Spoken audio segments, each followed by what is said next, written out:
할렐루야, 반갑습니다. 여러분들과 함께 오늘 성경대학 시가서 부분 함께 살펴보도록 하겠습니다. 욥기부터 시편, 잠언, 전도, 아가에 이르기까지 어떻게 보면 참 방대한 양인데요. 여러분 오늘 저하고 이런 마음으로 좀 보셨으면 좋겠습니다.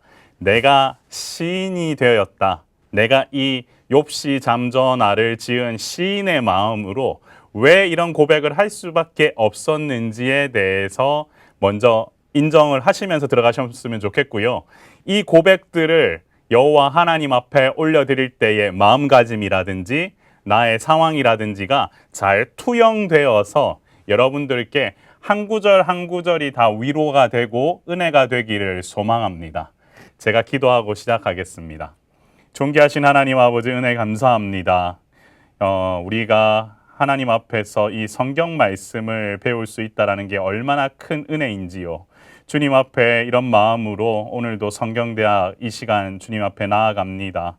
하나님, 우리 성도들 마음속에 주님의 마음을 또한 심어주시고 이 시인의 고백들이 우리의 고백이 되게 하셔서 하나님께서 바라시는 대로 정말 하나님 나라의 확장과 언약이 이어져 가고 있음을 깨닫는 귀한 은혜의 시간이 되도록 주님 역사하여 주옵소서. 오늘 이 시간 주심에 감사드리며 우리의 생명 되시고 소망 되신 예수 그리스도의 이름으로 간절히 기도드리옵나이다. 아멘. 자, 시가서입니다. 먼저 욥기부터 보도록 하겠습니다. 여러분, 욥기를 하면 무엇이 떠오르십니까? 고난받고 고통받는 한 부요한 사람의 이야기다. 이 정도 좀 기억을 하고 계십니까? 아니면은 사람 인생에 있어서 정말로 고난과 고통 속에 당할 사람은 없구나라고 하는 그런 고난과 고통만이 느껴지십니까? 아니면 정말 여호와 하나님께서 쓰시는 사람에게도 이런 고난을 통해서 주고자 하시는 하나님의 메시지가 무엇인지에 대해서 항상 염두에 두고 보고 계십니까? 많은 분들이 이 욥기를 읽는 것을 쉽지 않게 생각을 하십니다. 예, 맞습니다.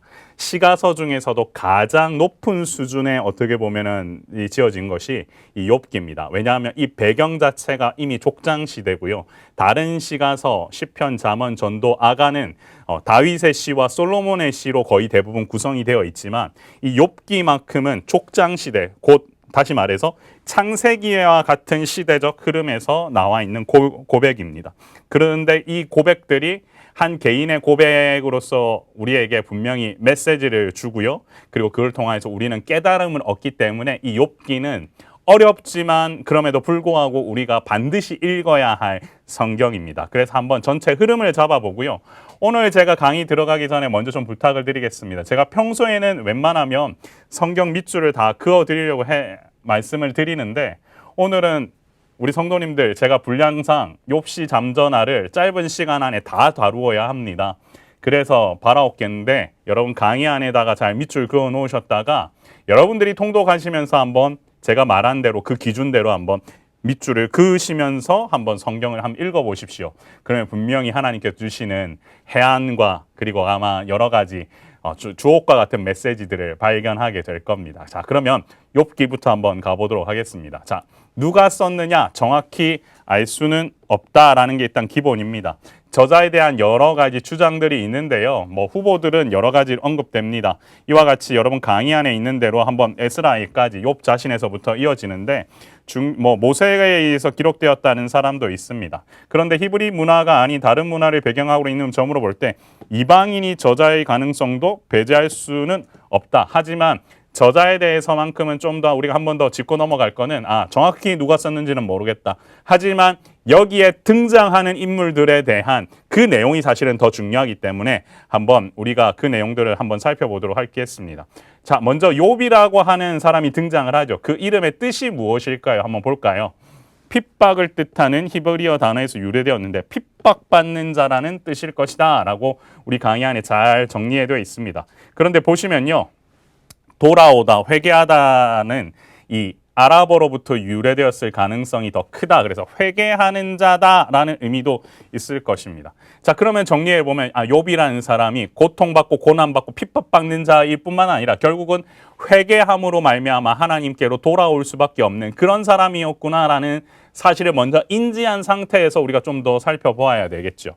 실존 인물이었을까? 왜 이런 질문이 있냐면 아무래도 욥기의 배경 자체가 창조, 족장 시대, 그 시대를 배경으로 하고 있기 때문인데 우리 성경에서 다른 여러 본문에서 에스겔 14장 14절 20절이라든지 야고보서에서도 이 욥이라는 인물은 실존 인물이었다는 사실을 증거하고 있습니다.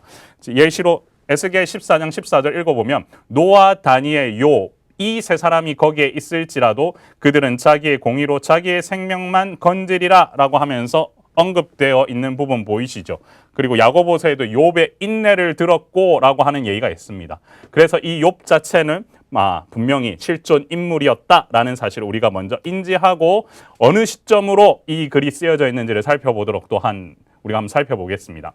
다루는 연대는 정확한 사건의 연대는 알 수 없지만 기본적으로 보았을 때 족장 시대라고 하는 여러 가지 힌트들을 살펴볼 수 있습니다. 욥은 이 책에 나오는 사건들 이후에 140년을 더 살았다라고 하는 구절이 있고요. 그리고 아브라함은 175년을 살았다. 이 수명만 놓고 보아도 기본적으로 족장 시대구나라는 사실을 알게 됩니다. 그리고 욥의 부는 금과 은이 아니라 가축의 규모로 측정이 되었다라는 점에서도 이 부분은 우리가 좀 더 주목해 볼 필요가 있게 되죠. 결국 아브라함, 이삭, 야곱처럼 욥도 가족을 위한 제사장이었다라는 사실을 우리가 또한 알게 되고요. 이때가 아무래도 가부장적 씨족 사회가 아니었을까라고 우리가 또한 생각해 볼 수 있습니다. 욥은요, 족장 시대의 하나님에 대한 호칭인 샤다이라고 한 전능자란 말을 무려 31회나 사용을 합니다. 이 호칭은 구약의 다른 책들에서는 단지 17회만 쓰였는데 이 표현을 더 많이 쓴다라고 하는 그 점에서도 족장 시대로 분류하는 것이 훨씬 더 맞겠구나라는 생각을 우리가 할 수 있게 되죠. 따라서 욥기는 성경에서 가장 오래된 책 중에 한 권이다라는 것을 우리가 알게 됩니다. 기록 연대에는요 여러 가지 이론이 있지만 여기도 보시면 욥이나 엘리후가 기록을 했다, 모세가 미디안에 있는 동안 기록했다, 솔로몬의 시대에 기록했다는 이론이 있고 또한 바벨론 포로기간 이후에 또한 기록되었다라고 하니 여러 가지 관점들이 있습니다. 이 부분에 대해서는 여러분들이 그렇구나라고 한번 그냥 알고 넘어가시면 좋을 것 같습니다. 장소는 여러분들 욥기 하면 딱 떠올라셔야 할 장소가 우스입니다. 우스의 위치 보이시나요? 사해 남동쪽 지역의 에돔 땅에 위치한 이 지역이고요. 아라비아 북쪽에 위치하고 있습니다. 이 지역에서 욥이라고 불리는 사람이 있었는데 그 사람이 온전하고 정직하여 하나님을 경외하며 악에 떠나는 자다 하면서 소문이 난 거예요. 그렇다면 이 족장 시대의 이 지역, 우스라는 지역에서 딱 보셨을 때 이 지역에도 이와 같은 하나님 보시기에 의인이 살았구나라고 하는 걸 우리가 알 수 있게 되지요. 그렇다면은 그 시절 이 욥이라는 사람이 살았을 때에 그 시대로 돌아갔을 때 과연 하나님께서는 왜 이 욥을 통하여서 고난도 허락하셨지만 이를 통하여서 어떤 사람이었길래 이와 같은 복을 주셨는지도 우리가 한번 알고 넘어가면 참 좋을 것 같습니다. 자, 무엇을 주제에 대해서 살펴보면요, 하나님의 절대 주권에 대한 얘기가 가장 핵심입니다.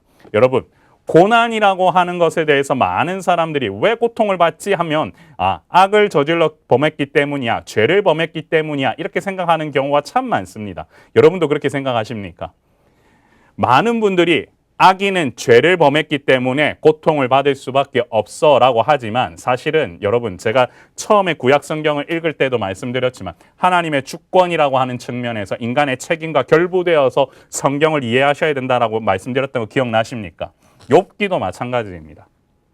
사실 그렇기 때문에 욥기를 묵상하는 데 있어서 가장 여러분들이 우리가 잊지 말아야 할 것은 좋은 말들을 욥의 친구들이 욥을 상대로 많이 얘기를 합니다. 우리가 제일 많이 기억하는 어구 중에 내 시작은 미약하였으나 내 나중은 심히 창대하리라고 하는 빌닷의 말 기억나십니까? 참 들으면 개업집 간판으로 딱 이 말이 사실은 욥의 친구들이 욥을 정죄하기 위해서 했다라고 하는 그 사실을 여러분들이 얼마나 알고 계신지요?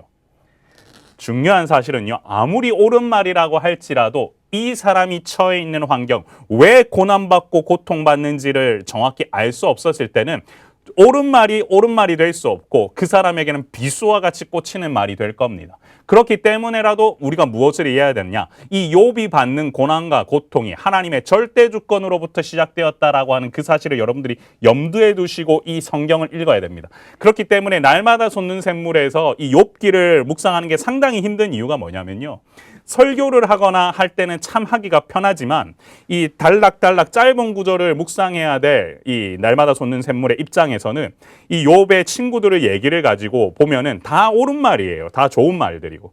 그렇다 보면 여러분들이 도덕적으로 해석했을 때 이 말들을 자기가 유익대로 해석할 확률이 있는데 사실 그렇게 보면 안 되거든요. 성경 전체의 이 통정적인 시점에서 이 욥기를 하나하나 보아야 하기 때문에 날마다 솟는 샘물에서 아직 욥기를 다루고 있지를 못하는 이유가 거기에 있습니다. 저희는 기본적으로 귀납적으로 묵상하다 보니까. 그러니까 1절, 2절을 읽고 왜 그럴까? 거기서 오는 우리에게 좋은 말이 무엇인가를 도출하기에 욥의 대부분의 말들, 이 욥기서에 나와 있는 부분들이 하나님의 절대 주권을 빼놓고 이야기 시작하면 다 맞는 말들, 그리고 왜 욥이 고난을 당했는지를 모르고 보면 다 옳은 말들이네? 이렇게 이해할 수 있기 때문에 여러분이 그래서 주제를 잘 기억을 하셔야 됩니다. 욥기는 고난을 다루고 있고요. 하나님께서 사랑의 하나님이시고 전능하시다면 왜 의로운 사람이 고통을 받는지를 질문합니다. 그렇기 때문에 고난이 중심 주제는 아닙니다. 욥이 고난으로부터 무엇을 배울 수 있었는가? 결국은 폭풍 가운데서 주어진 하나님의 결론은 하나님께서 전능하시고 그 어떤 일을 선택하시든 간에 경배받으실 분이라고 한 그 사실을 욥은 하나님의 절대 주권을 배웠다. 이 점을 여러분들이 기억을 하셔야겠습니다. 욥은요, 하나님에 대한 인식의 폭이 넓어져서 하나님의 선하심과 능력을 신뢰하는 법을 배웠고요. 그리고 하나님께서 행하시는 일은 때로는 사람이 다 이해하기 어렵지만 그분은 언제나 신뢰하실 수 있는 분이라는 사실. 그래서 하나님 자신이 주권자이기 때문에 무슨 선택을 하든지 우리는 그분을 경배해야 한다라는 그 사실을 우리는 기억을 해야 되는데요. 인간의 경험과 하나님의 의도는 이 세상에서는 결코 만날 수 없는 평행선을 이루고 있지만 인생의 모든 신비와 고통과 죽음에 해결되는 하늘 정점에서 만나게 될 것이다. 여러분들, 하나님의 의도와 인간의 경험을 갖다가 우리가 무조건 이걸 억지로 끼워 맞추려고 하기에는 어려움들이 있습니다. 그런데 중요한 사실은 인생의 모든 신비와 고통, 죽음이 해결되는 것은 언제냐면 결국은 예수께서 오시고 그 하늘의 정점에서 그분의 뜻을 제대로 알 때는 그게 맞닿게 되거든요. 자, 우리는 욥기를 통해서 그래서 우리가 얻어야 될 것이 무엇이냐? 하나님의 뜻.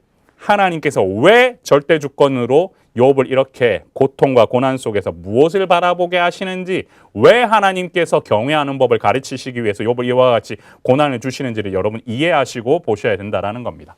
욥기에도요, 예수님의 모습이 그대로 예표되어 있습니다. 대속자를 인정했고요, 중보자를 갈구했고, 그와 동시에 여기에도 예수님의 이런 모습들, 믿는 자의 생명이며 구속자이며 중보자이며 변호자시라는 이 사실을 여러분들이 밑줄을 하나 그어 놓으시면 좋을 것 같습니다. 결국 이 욥기를 통해서도 누가 드러난다라는 걸 알 수 있습니까? 예수 그리스도가 드러난다라는 사실을 여러분들이 기억을 하시면 좋겠습니다. 고난받았던 예수 그리스도께서 하나님을 높이고 중보자로서의 역할을 하는 그런 모습들이 이 욥기에서도 살펴볼 수 있다는 얘기죠. 핵심 구절을 살펴보면 욥기 16장 20절입니다. 나의 친구는 나를 조롱하고 내 눈은 하나님을 향하여 눈물을 흘리니, 이 고백 여러분들이 한번 메모해 놓으시면 좋을 것 같고요. 내가 주께 대하여 귀로 듣기만 하였사오나 이제는 눈으로 주를 배움나이다. 여호와 하나님을 고백하는 욥의 심정이 잘 드러나 있는 구절들 여러분들 메모해 놓으시면 좋겠습니다.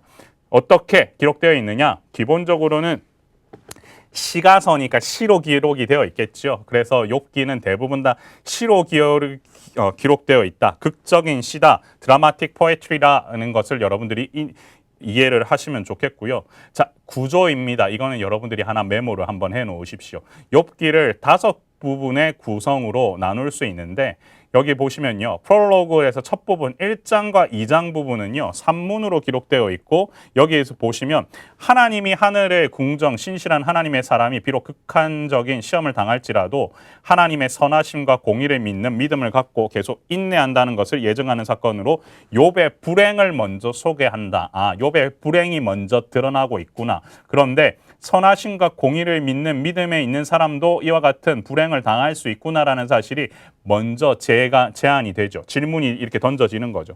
그와 함께 이제 논쟁하게 되는 부분입니다. 욥과 욥 세 친구 간의 세 번의 순환을 거치면서 논쟁이 계속 이어지고 욥의 독백으로 끝나게 된다라는 거. 결국에는 저자의 지혜에 대한 묵상이 삽입되어 있는데 3장부터 31장까지를 표시하신 후에 뭐라고 쓰시면 되냐면 욥과 욥의 세 친구 간의 논쟁이라고 기록을 하시면 좋을 것 같습니다. 그리고 나서 엘리후라고 하는 사람이 등장을 하게 되지요. 신정론에 대한 질문에 젊은 세대가 답변을 시도하는 내용을 제시하지만 사실은 거의 덧붙여진 것이 없다. 사실은 비슷한 내용이 덧붙여진 것밖에는 안 된다라는 얘기를 하는 거고요. 그리고 나서 이제 핵심 부분이 38장부터 42장 6절까지 여호와의 담화와 욥의 반응이라고 해서 여기는 욥기에 있어서 가장 극적인 클라이막스다라고 표기를 해두시면 좋겠습니다. 여호와께서 선으로 악을 제한하셨다라는 것을 예증하고요. 욥은 여호와의 놀라운 어미를 보고 하나님의 통치권에 도전했던 자신을 뭐 한다고요? 회개한다. 그래서 욥은 뭐 하는 자였다? 회개하는 자였다. 핍박받는 자만 아니라 회개하는 자였다라는 사실 처음에 말씀드렸죠. 그리고 나서 대단원의 막이 내립니다. 욥의 정직함을 칭찬하고 욥을 회복시키는 모습으로 나오고 욥을 사용하여 욥의 새 친구까지 회복시키시는 하나님의 역사를 살펴볼 수 있다라는 것, 욥의 구조 잘 보시고요. 결국에는 하나님과 사단 간의 천상 논쟁으로 시작이 되었고 그 다음에 새 친구 간의 세 번의 논쟁이 있었고 욥의 문제에 대해서는 하나님의 진단으로 끝나면서 욥은 자신의 삶에 대한 하나님의 절대 주권을 인정하였다라는 사실, 그래서 더 많은 복을 얻게 되었다라는 것을 여러분들 기억하시면 좋겠습니다. 자, 그렇다면은 욥기는 왜 어떻게 쓰여졌느냐, 왜 기록되었느냐 보셨을 때 하나님께서 행하시는 일은 때로는 사람이 다 이해하기 어렵지만 그분은 언제나 신뢰할 수 있는 분이라는 사실을 알려주기 위함이다라고 되어 있죠. 특히 고난에 대한 성경적인 관점에 대해서 잘 제공을 해주는데요. 자기 백성의 고난에 대해 하나님께서는 어떤 말씀을 하셔야 하는가라고 하는 요 질문 보이십니까? 요거 하나 메모를 해놓으십시오. 콜린 스미스가 쓴 손에 잡히는 성경에 나와 있는데요. 내 백성의 고난에 대해서 하나님은 어떤 말씀을 하셔야 되는가? 나의 백성이 고난받는 것이 정당한가? 그 백성이 고난을 통해서 하나님은 무엇을 원하시는가? 이와 같은 질문들에 대한 답을 욥기를 읽으면서 여러분들은 도출해내셔야 됩니다. 그래서 욥기는 모든 것을 잃어버리고 왜 하필 나인가? 라고 질문하는 씨름하는 한 사람의 욥에 대한 이야기다. 그래서 고난은 항상 죄 때문에 초래되는 것은 이다 아니다. 아니다라는 거. 이것만 잘 기억하고 읽으셔도 욥기가 바로 이해가 될 거라는 거죠. 그리고 나서 하나님께서는 종종 그분의 절대 주권 속에서 우리를 시험하거나 가르치기 위해 고난을 허락하신다. 그래서 결국 보면은 우리도 살다 보면 욥과 같은 처지에 놓일 때가 있다. 우리를 둘러싸고 있는 세계가 힘없이 무너진 것 같고 나에게 아무런 의미를 주지 못할 때가 있을 것이다. 심지어 하나님도 멀리 계시며 잠잠하신 것 같을 때가 있다와 같은 여러분들의 심정이 어떻게 보면 잘 쓰여진 글이라고 볼 수 있는데요. 우리도 아마 느끼실 겁니다. 왜 이와 같은 고난이 나에게 주어져 있지라고 하는 그 생각이 들 때마다 여러분들 기도하시면서 왜 나에게 이런 고난이 주어졌을까? 하나님은 무엇을 원하시는가를 염두에 두시면서 보시면 좋을 것 같습니다. 자, 먼저 욥의 고난에 대한 1장과 2장 내용입니다. 한번 따라오시면 좋을 것 같습니다. 욥은 누구였는가? 욥의 가장 큰 재산은 자녀들의 영적인 안녕을 위해 끊임없이 경계를 게을리하지 않는 경건함이었다. 그래서 도덕적으로 정결했고 하나님 앞에서 이타적인 사람이었다. 그가 느끼는 고난의 강도는 더 컸다라는 부분이 1장 1절에서 5절까지 나와 있는데 여러분들 일단은 1절부터 한 3절까지는 밑줄을 그어두시면 좋을 것 같습니다. 자, 이와 같은 욥의 하나님의 칭찬 앞에서 내레이터의 칭찬 앞에서 사단이 첫 번째 공격을 하죠. 과연 하나님, 욥이 제가 부를 다 가져가도 과연 하나님을 경배를 할까요? 하나님 앞에서 의인으로 살아갈까요? 이런 질문을 갖다가 사탄이 제안을 하는 거죠. 보십시오. 1장 8절에 여호와께서 사탄에게 이르시되 내가 내 종 욥의 주의를 보았느냐? 그와 같이 온전하고 정직하여 하나님을 경외하며 악에서 떠난 자는 세상에 없다라고 하자 사탄이 뭐라고 그럽니까? 욥이 어찌 까닭 없이 하나님을 경외하리까? 주께서 그의 손으로 하시는 복되게 하사 그의 소유물이 땅에 넘치게 하셨기 때문에 그가 그런 거죠. 그렇기 때문에 소유물 한번 쳐보세요 라고 사탄이 어떻게 보면 악한 제안을 하는 겁니다. 사탄은 순수한 동기로 하나님을 사랑하는 사람은 아무도 없으며 물질적인 축복이 주어졌기 때문에 하나님을 사랑하는 것이라고 참소한다. 여러분, 우리가 이와 같은 게임에 넘어가면 안 된다라는 걸 우리가 먼저 기억을 하셔야 됩니다. 사랑하는 성도 여러분, 우리는 하나님께서 나에게 물질을 채워주셨기 때문에 하나님을 사랑하는 것이 아니라는 사실, 그 사실을 여러분들이 잘 기억하셔야 되고 사탄의 유혹 앞에서도 그거에 넘어가셔서는 안 됩니다. 여러분 잊지 마십시오. 그래서 여호와께서 사탄에게 이르시죠. 내가 그의 소유물을 다 내 손에 맡기겠다. 대신에 몸에만 손대지 마라. 그래서 욥은 슬픔 가운데 자신이 태어난 날을 한탄하지만 하나님은 부정하지는 않는다. 하나님을 끝까지 인정하고 있다라고 하는 것 여러분들이 기억을 하시면 좋겠고, 그의 능력은 하나님께서 허락하시는 범위 안에서만 사탄의 능력은 허락될 수 있었다. 행사될 수 있었다. 결국 이 하나님의 크신 능력 가운데 사탄의 그와 같은 질문이 뭔가 대단히 큰 일을 하는 것 같아 보여도 하나님의 큰 범주 안에서 사탄은 움직일 수밖에 없었다라는 걸 여러분들이 기억하시면 좋겠고요. 사탄은 하나님께서 정해주신 엄격한 한계선 안에서만 움직이고 있었고, 고난이 당신의 삶에 임한다면 그 고난이 어떤 원인 때문에 어떤 형태로 오든지 간에 당신은 하나님의 이름을 높일 수 있는 기회를 가져야 된다, 갖는 것이다. 기억하시면 좋겠습니다. 하나님의 백성이라도 고난을 당한다라는 얘기가 콜린 스미스의 손에 잡히는 성경에 있습니다. 선한 사람에게도 나쁜 일들이 일어난다. 때때로 아주 훌륭한 사람들에게도 끔찍한 일들이 일어난다. 하나님께서는 그렇게 되도록 허용을 하셨다. 이 부분 기억하시고요. 기독교 신앙은 타락한 세상 속에서 고난을 당하지 않도록 해주는 백신이 아니다라는 거. 따라서 하나님께서는 자기 백성을 고난에서 면제시키지는 않으신다라는 거. 여러분, 고난 가운데에 그리스도인은 거할 수밖에 없습니다. 성경을 읽다 보시면은 고난 가운데서 반드시 처해 있는 그리스도인의 모습을 보게 됩니다.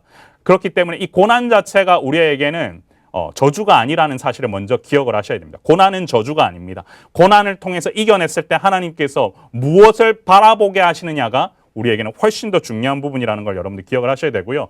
욥이 경배했을 때 사탄은 당황을 합니다. 고난을 당하고 있던 중에도 평범한 한 사람의 경배는 하나님의 이름을 드높이는데 욥의 경배는 하늘의 천사들에게도 울려 퍼졌을 것이 틀림없다. 이같이 평범한 사람의 삶에 존재하고 있는 하나님의 크신 은혜의 권능 때문에 사탄은 할 말을 읽고 조용히 뒤로 물러났을 것이라고 생각한다. 그래서 사탄은 두 번째 공격 2장 1절과 10절 사이에서 이와 같이 일어나죠. 사탄이 뭐라고 하느냐면 이제 주의 손을 펴서 그의 뼈와 살을 치소서라고 얘기를 합니다. 여기는 한번 다 밑줄을 그어두시면 좋겠고요. 또 욥의 아내까지도 욥에게 악담을 퍼붓죠. 아내마저 욥에게 이와 같은 악담을 퍼부었다라는 겁니다. 그리고 나서 이제 중요한 핵심 인물들, 욥의 친구들까지 와서 여기에는 욥이 벌받고 있는 이유에 대해서 뭐라고 하냐면 전적으로 네 책임이야 라고 얘기를 하는 장면이 나온다는 거죠. 결국 욥의 친구들은 잘못된 결론에 도달했지만 욥을 알았던 모든 사람들 중에 그들만이 욥에게 찾아왔고 잠잠히 동정하며 7일 7야를 욥과 함께 조용히 앉아 있었고 욥을 중상하지 않고 하고 싶은 말을 직설적으로 했는데 한번 욥과의 논쟁을 욥의 친구들 사이 논쟁을 한번 살펴보도록 하겠습니다. 요거는 반드시 여러분들이 표시를 해두시고 여러분 성경에도 메모를 해주셨으면 좋겠는데요. 이 화자의 흐름이 이렇게 변해갑니다. 욥, 엘리바스, 욥, 빌닷, 욥, 소발, 욥 순서. 딱 보면 욥이 언제 사이사이에 드러나죠. 욥의 친구들의 한 말에 대해서 욥 자신이 뭐 하는 형태로 구성되어 있습니까? 변론하는 형태로 구어져 있는데요. 욥의 불평은 딱 세 가지였습니다. 하나님께서는 내가 하는 말을 듣지 않으신다. 하나님께서는 나를 벌하고 계신다. 하나님께서는 악인으로 하여금 번성하도록 허용하신다. 이와 같은 불평이 담겨져 있는 구절들이 있는데 요거는 먼저 기억을 하셨으면 좋겠는데요. 욥은 울부짖었고 폭발하고 애원했으며 자기의 연민에 빠져들 수밖에 없었고 그래서 때로는 빛나는 희망 섞인 말을 하기는 했지만 이와 같은 모순적인 말들도 했다라는 것들은 좀 기억을 해두시면 좋겠습니다. 친구들과의 첫 번째 논쟁이 3장부터 14장 사이에 나와 있는데 한번 주요 장면들만 살펴보도록 할게요. 자기의 생일마저 저주를 합니다. 내가 태어난 날을 저주할 수밖에 없는 어떻게 보면 욥의 심정들을 여러분들 먼저 기억을 하시고요. 그리고 나서 엘리바스가 첫 번째 말을 하죠.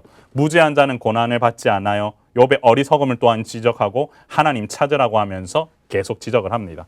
엘리바스에 대한 욥의 대답 무엇입니까? 나는 결백해요. 주장. 그리고 욥이 죽기를 원합니다. 이 고난이 너무 힘들다 보니까 죽기를 원하는 장면이 6장, 7장에 나와 있고요. 다시 빌닷은 얘기하죠. 하나님은 공의로우셔 네가 분명히 뭔가 잘못한 게 있을 거야. 하나님은 분명히 내 나중을 심히 창대케 하시는 분이야. 그런데도 불구하고 네가 이렇게 고난을 당하는 거 보면은 분명히 거기에는 무슨 이유가 있을 거야 라고 하면 하죠. 욥도 하나님의 공의를 인정을 해요. 자신이 고난받는 이유에 대해서 또한 질문을 하는 장면이 10장까지 나옵니다. 소발의 첫 번째 말이 무엇이냐면 11장에서 전능자를 어찌 능히 완전히 알겠느냐 11장이 나오고요. 그에 대한 대답이 하나님만이 모든 것을 아신다.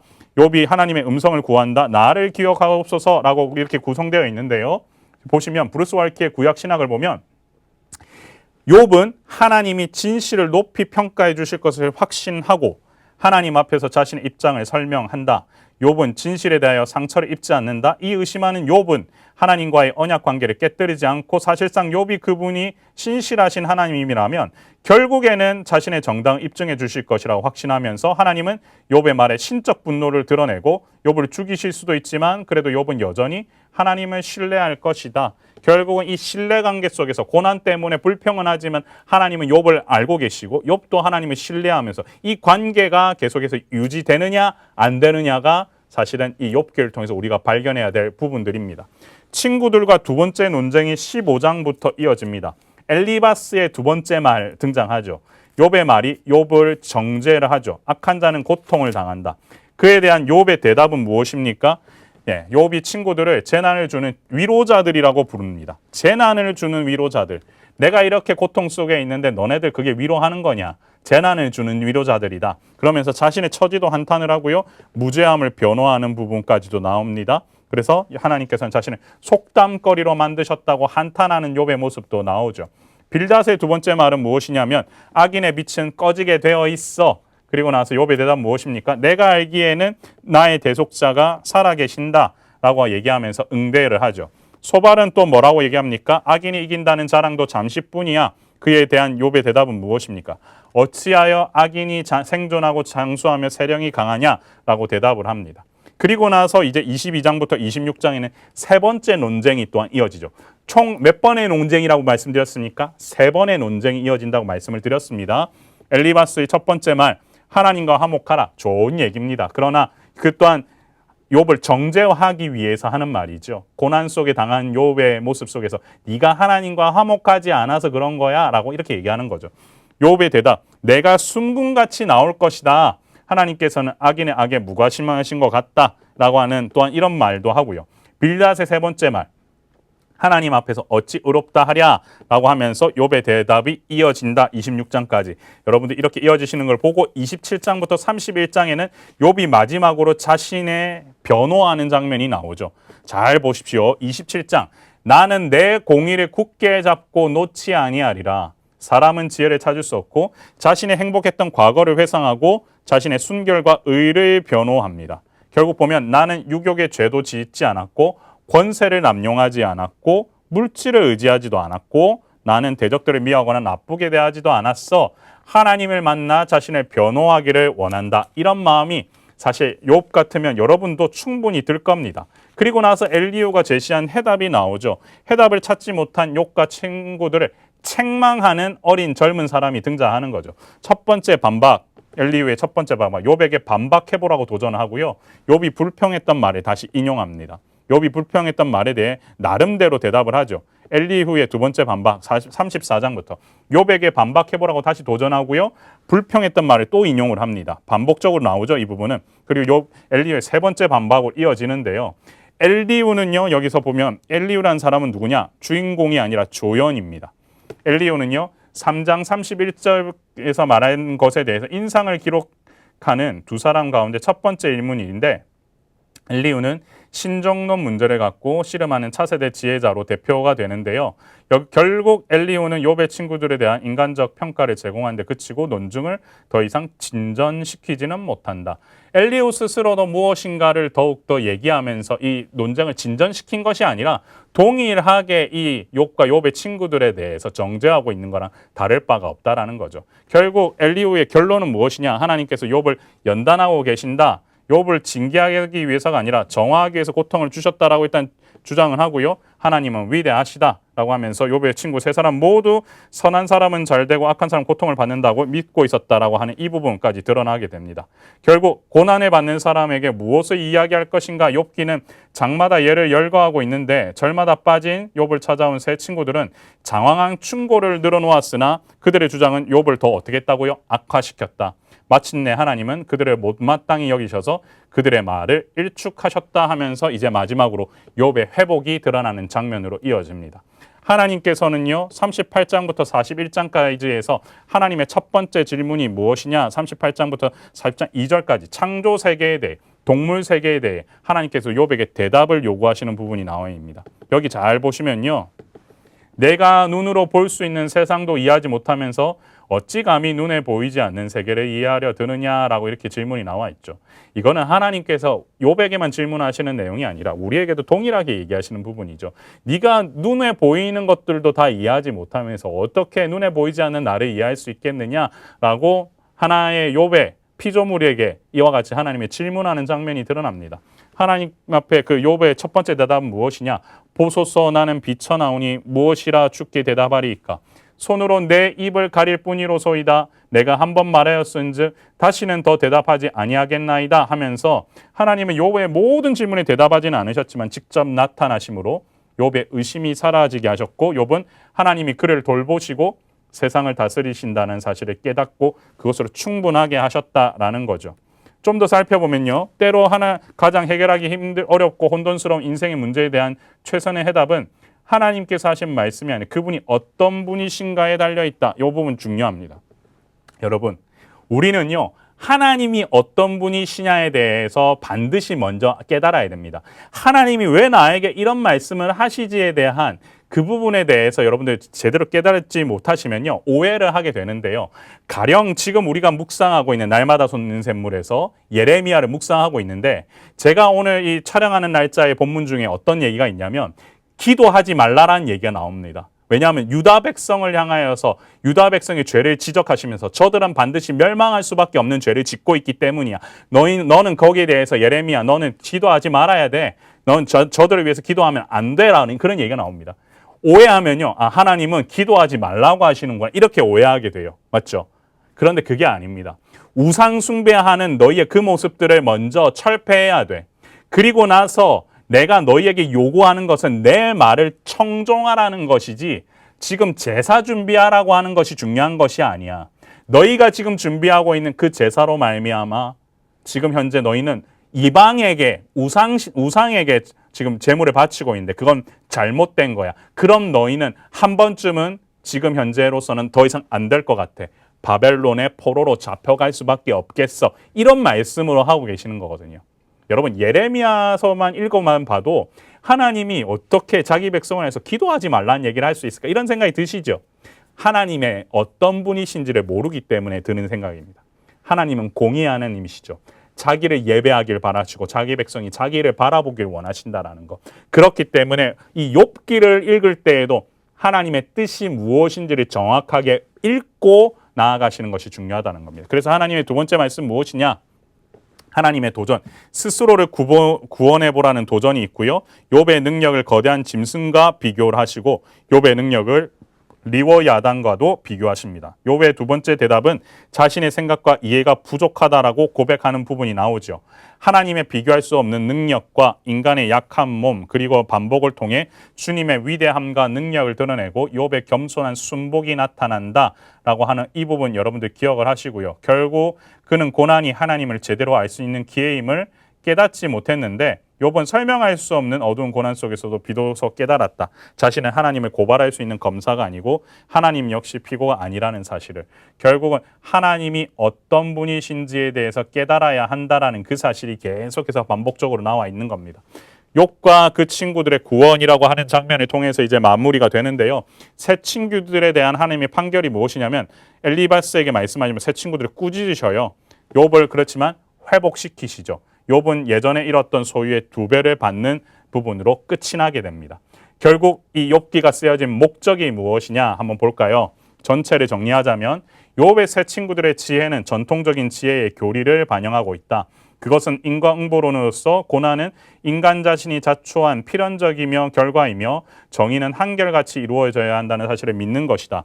욥기의 저자는 의인은 항상 복을 받고 악인은 시련과 요절로 끝난다는 이중적인 보응 교리를 단순화시켜서는 안 된다라고 말한다. 결국은 뭐냐면 욥기의 시련을 갖다가 잘못 이해했기 때문에 지금 같은 일들이 벌어졌는데, 욥기의 시련을 통해서 주고자 하는 메시지가 무엇인지를 먼저 알아야 된다는 것. 결국은 하나님의 임재가 욥을 자신에게로 이끌고 사랑하게 한다. 욥은 불평을 그치고 하나님은 욥의 신실함을 인정하면서 친구들을 책망하고 속죄하게 하시는 것이 하나님의 뜻이라는 거죠. 결국 하나님의 영광과 주님과 대화하는 은혜를 체험하고 완전히 하나님께 항복하는 사람에게는 이와 같은 복을 누릴 수 있게 된다는 것이 욥기의 뜻입니다. 자, 그렇다면 욥기 한번 정리해 보면요, 무엇입니까? 욥기를 통하여서 처음에 사탄이 질문을 합니다. 욥의 저 재물 다 뺏어가면 그래도 의인일 것 같으세요, 하나님? 그러면 몸만 건드리지 말고 다 한번 해봐 하고 나면서부터 이제 시작이 되죠. 욥은 그 고난을 통해서 자신의 생일마저 저주하는 일들이 벌어지고 아내도 자신을 무엇이라고 합니다. 그때 욥의 세 친구들이 와서 욥 자신에게서 너가 죄를 지었기 때문에, 악했기 때문에 이와 같은 고난이 따른 거야 라고 하고 엘리후도 와서 어떻게 보면 그 부분을 덧붙이고요. 그렇지만 하나님께서 주시고자 하는 메시지는 무엇이냐면 여호와 하나님의 영광을 고백하고 너 스스로가 먼저 창조주 하나님의 절대 주권을 인정해야 한다라는 사실을 통해 욥도 자신의 불평들을 회개하고 돌아오며 욥의 친구들도 회복시키는 역사를 이루었고, 욥은 하나님을 끝까지 부인하지 않았기 때문에 이와 같은 역사 속에서 축복을 더한 받게 된다라는 겁니다. 사랑하는 성도 여러분, 하나님을 떠나서는 살 수 없습니다. 욥의 고백, 우리도 충분히 불평 나오고 불만 나올 수 있지만 우리가 기억해야 될 것은 불평과 불만이 아니라 욥이 결국에는 하나님께서 원하시는 바대로 돌아왔다는 사실, 그리고 하나님으로부터 멀리 떠나지 않았다라는 것, 그걸 여러분들이 기억하시면서 시편을 통해서도 또한 이 고난을 통하여서 고백하는 수많은 시인들의 그런 노래들을 한번 살펴보는 시간이 되었으면 좋겠는데요. 여러분, 시편 150편까지 있습니다. 이거 다 하려고 하면은 저 오늘 여러분들하고 밤새도록 해야 되는데요. 정리를 한번 해보고 끝나는 정도로 한번 마무리를 하려고 합니다. 자, 누가 썼느냐? 많은 시인들이 있지만 우리가 가장 유명한 시인 하면 다윗 기억하셔야 됩니다. 거의 절반인 75편 정도를 기록했다라는 것. 그래서 대부분이 다윗이 지었다라는 것을 신약 성경에서도 언급하고요. 다윗의 시편에는 보시면 목자, 음악가, 용사, 왕으로서의 다윗의 폭넓은 경험이 녹아져 있음을 우리가 알게 됩니다. 그래서 시편은 다윗의 내면을 들여다볼 볼 수 있는 무엇이다? 창문이다. 그래서 시편을 잘 읽어보면은 왜 다윗이 그와 같은 고백을 했느냐라는 사실들을 또한 우리가 잘 알게 되죠.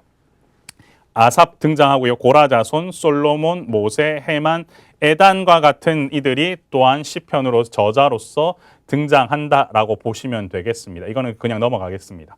또한 무명시라고 하는 게 원작자를 정확히 알 수 없는 시들도 있다. 그래서 시인이 참 다양하다라는 것 여러분들 기억하시고요. 언제 어디서냐? 대부분 이제 모세 때부터 포로 귀환 시기까지 이르는 약 1000년 동안의 기간이 기록되어 있다라고 보시면 되겠는데요. 자, 보시면 족장시대, 신정시대, 왕정시대, 포로시대, 그리고 포로 이후 시대라고 하는 광범위한 주제들이 사실은 이 시편에 다 담겨져 있습니다. 그렇기 때문에 이 시편을 묵상하시면서 역사시대, 소위 말했던 왕정시대, 그 창조 때부터 흘러나오는 포로 기한 시대까지 있는 우리가 읽었던 역사서를 잘 이해하시면은 이게 잘 어우러져서 매칭되어서 우리가 이해할 수 있게 됩니다. 주로 이스라엘을 배경으로 하고 있다는 점 기억하시고요. 주제는 예배, 축제, 전쟁, 평화, 심판, 찬미, 애가, 창조, 출애굽, 참회, 순례, 메시아 예언 등 폭넓은 주제를 다룬다. 여기서 우리가 좀 중요하게 생각하셔야 될 것은 무엇이냐면요. 결국에는 뭐냐면 메시아 예언과 관련된 부분들이고요. 그 다음에 예배와 관련된 부분이고요. 그리고 여러분이 잘 아시는 참회와 순례, 그 다음에 출애굽 관련된 이런 역사들이 잘 어우러져서 등장하고 있다는 겁니다. 근데 가장 중요한 건 아무래도 예배겠죠. 여호와 하나님 앞에 나아가고자 하는 시인의 참된 예배의 자세가 시편 곳곳에 잘 묻어나오고요. 찬양 받으시기에 합당하신 그분에 대한 고백들이 묻어 나옵니다. 그렇기 때문에 이 시편을 통하여서도 우리는 예수 그리스도라고 하는 궁극적인 메시아가 예언되어 있다는 사실들을 또한 살펴볼 수 있게 되는데요. 왕이신 예수 그리스도에서 나오는 것들이 편마다 이렇게 나와 있죠. 열방에 의해서 거부된 왕, 그리고 그리스도께서는 보호자고 구원자이시고 구원을 주시고 하나님의 영광을 받으시고 영광의 왕이시고 그의 왕국을 통치하시고 왕이자 제사장이자 그 왕으로서 보좌에 앉으시는 분이다라는 게 2편부터 132편에까지 곳곳에 나와 있어요. 예수 그리스도가 그만큼 이 메시아가 어떻게 드러나고 있다. 참된 예배자로서 시인은 하나님 앞에 예배를 드리면서도 동시에 무엇을 하고 있다는 얘기입니까? 예수 그리스도가 앞으로 이렇게 오실 것이다라는 사실, 우리에게 구원자이시고 우리를 절대 주권자로서 다스리실 분이 반드시 오신다라고 하는 그 메시아 예언이 이 시편에 녹아져 있다라는 것이고요. 섬기는 분이 또한 예수 그리스도라시라는 얘기가 중보자시며 죽음을 당한 구세주시며 목자 죽기까지 순종하신 그분이 누구신지에 대한 내용들, 자기를 거부한 자들을 사랑하시는 예수님에 대한 내용들이 함께 녹아져 있다라는 것도 여러분들이 기억을 하시면 좋겠습니다. 인자이신 그리스도가 또한 나오죠. 그리스도께서는 천사보다 조금 낮아지셨다. 그리스도의 부활이 약속되었다. 그리스도의 부활이 실현되었다. 라고 하면서 이 인자이신 예수 그리스도와 관련된 부분이 나오는데요. 여러분들 잘 보시면 좋겠고요. 하나님의 아들 그리스도 19편, 그리스도께서는 창조주시다. 그리스도께서는 영원하시다. 모퉁이의 머릿돌이시다라고 하는 이 하나님의 아들 그리스도, 아들이신 그분에 대한 얘기가 또한 나옵니다. 그래서 시편에는 수많은 메시아 예언이 나오고 그 예언이 신약에서 성취되었다라고 보시면 되겠습니다. 여러분 교재에 나와 있는 부분들 한번 참고하시면 좋을 것 같고요. 자, 이와 같이 그래서 결국 핵심 구절을 사실은 이렇게만 사실은 뽑는다는 게 좀 말이 되진 않습니다. 시편은 주옥과 같은 구절들이 너무 많습니다. 나의 반석이시여 나의 구속자이신 여호와여 내 입의 말과 마음의 묵상이 주님 앞에 연락되기를 원하나이다. 이런 주님 앞에 고백하는 내용들, 그리고 호흡이 있는 자마다 여호와를 찬양하라고 하는 이런 내용들이 나와 있는데, 시편을 읽으실 때 오늘 제가 여러분들에게 가르쳐 드리는 방법은 뭐냐면, 이 시편도 사실은 구조가 어느 정도는 잡혀져 있습니다. 여러분 교재를 한번 보시면서 제가 말씀을 드릴게요. 히브리시잖아요. 그런데 이 히브리시가 5권이 모여 한 권이 된 체적인 그 책인데요. 많은 학자들은 기본적으로 구조적인 패턴을 찾아보려 했지만 성공하지는 못해요. 그런데 성전 예배에서 찬송가로 사용해 편집된 것으로 어느 정도 보이는데 송룡으로 끝나거든요. 그러면은 이렇게 생각이 들죠. 아, 구조적인 것들을 좀 발견하기는 쉽지는 않겠구나. 하지만 여러분 각 권마다 담고 있는 내용의 핵심 주제와 이 소위 말하는 이 시편의 장르라는 것이 있습니다. 그것을 좀 이해하시고 보시면 참 좋은데요. 일단 또 한번 더 볼게요. 알파벳 C라고 해서 답관체 C. 이걸 이제 좀 어려운 말로는 아크로스틱이라고 합니다. 뭐냐면 시편의 그 알파벳, 알렙벳, 이 소위 말하는 알파벳의 첫 글자로 시작하는 운율을 맞추는 것들로 시작하는 시가 또 있어요. 이 아크로스틱이라고 하는 것들은 그러니까 소위 말하면 가나다라 마바사 이렇게 저희는 한글로 돼 있잖아요.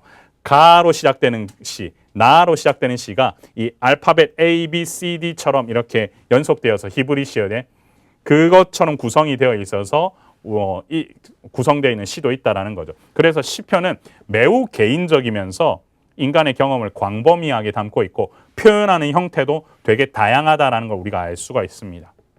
시편은요, 역사적인 사건을 서술하기 위해 기록되진 않았지만 다윗의 인생에서 만난 여러 가지 사건을 주제로 기록된 시편처럼 역사적인 사건을 전제해서 기록하고 있기도 하거든요. 그렇기 때문에 다윗에 대한 이해가 바탕이 되면 훨씬 더 이해하기가 편하겠죠.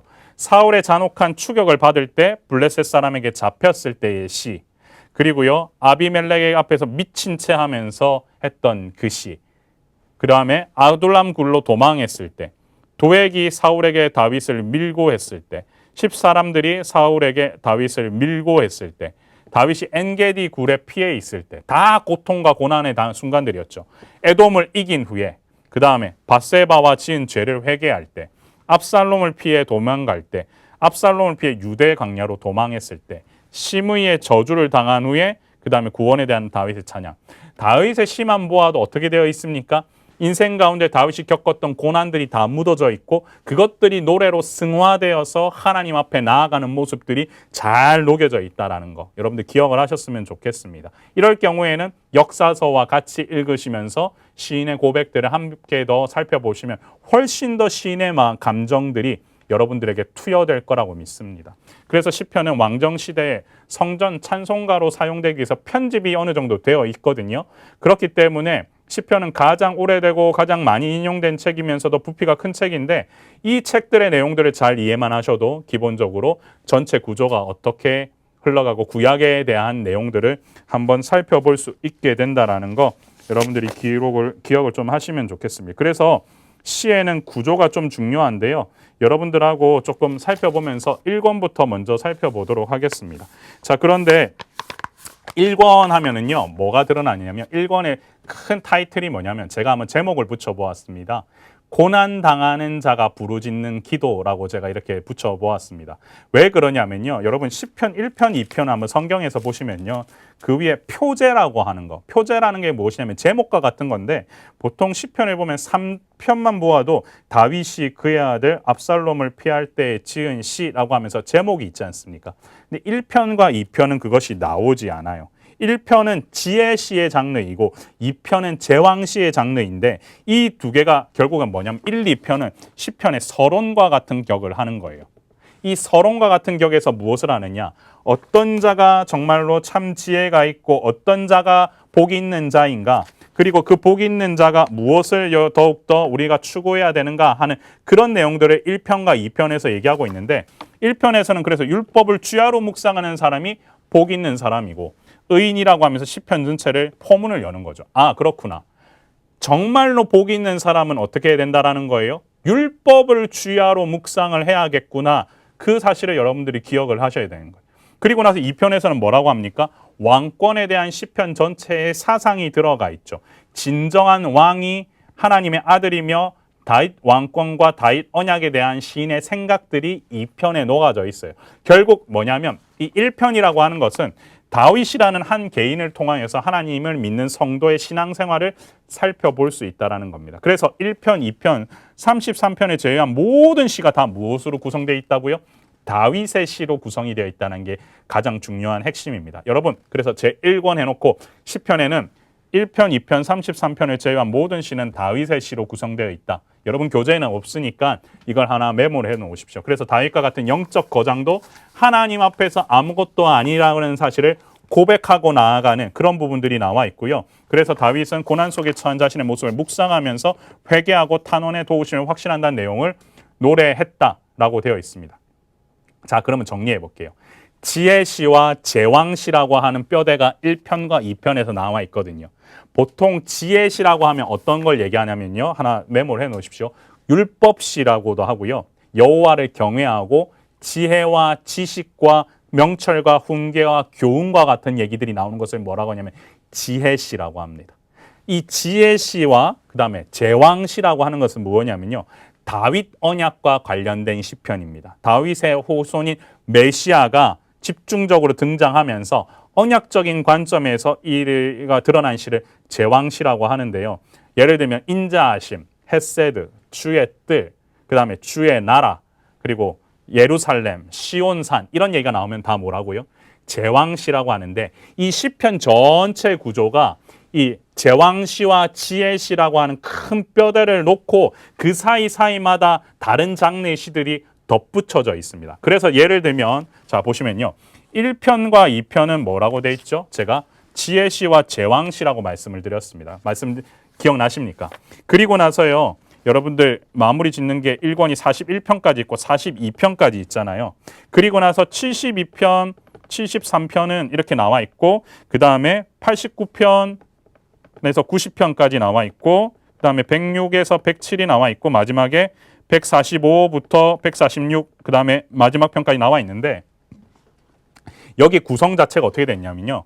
72, 73편도 제왕시, 지혜시 그 다음에 89, 90편도 제왕시, 지혜시 그 다음에 106편, 107편도 언약시, 구속사, 지혜시 그리고 나서 마지막 결론, 송령으로 끝나거든요. 무슨 얘기를 제가 드리고 싶냐? 지혜시, 제왕시가 번갈아 가면서 뼈대를 이루고 있고 그 위에 다른 얘기들이 나와 있는데 1편에서는 일단은 뭘 얘기하고 있다? 고난받는 다윗의 그 고백들을 통하여서 하나님께서 그 고난 속에서도 자신의 모습을 묵상하는 다윗에게 주는 그런 어떻게 보면 메시지들이 여기서 1권에서는 드러나 있다는 걸 알 수 있게 되죠.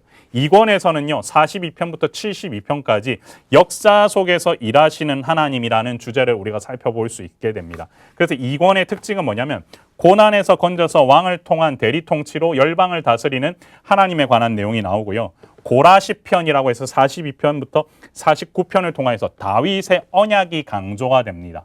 하나님께서 이스라엘을 회복시키실 것이다. 이스라엘을 통하여서 찬송받으실 것이다 라고 하는 이 고라 시편을 통한 회복의 역사가 일어나고요.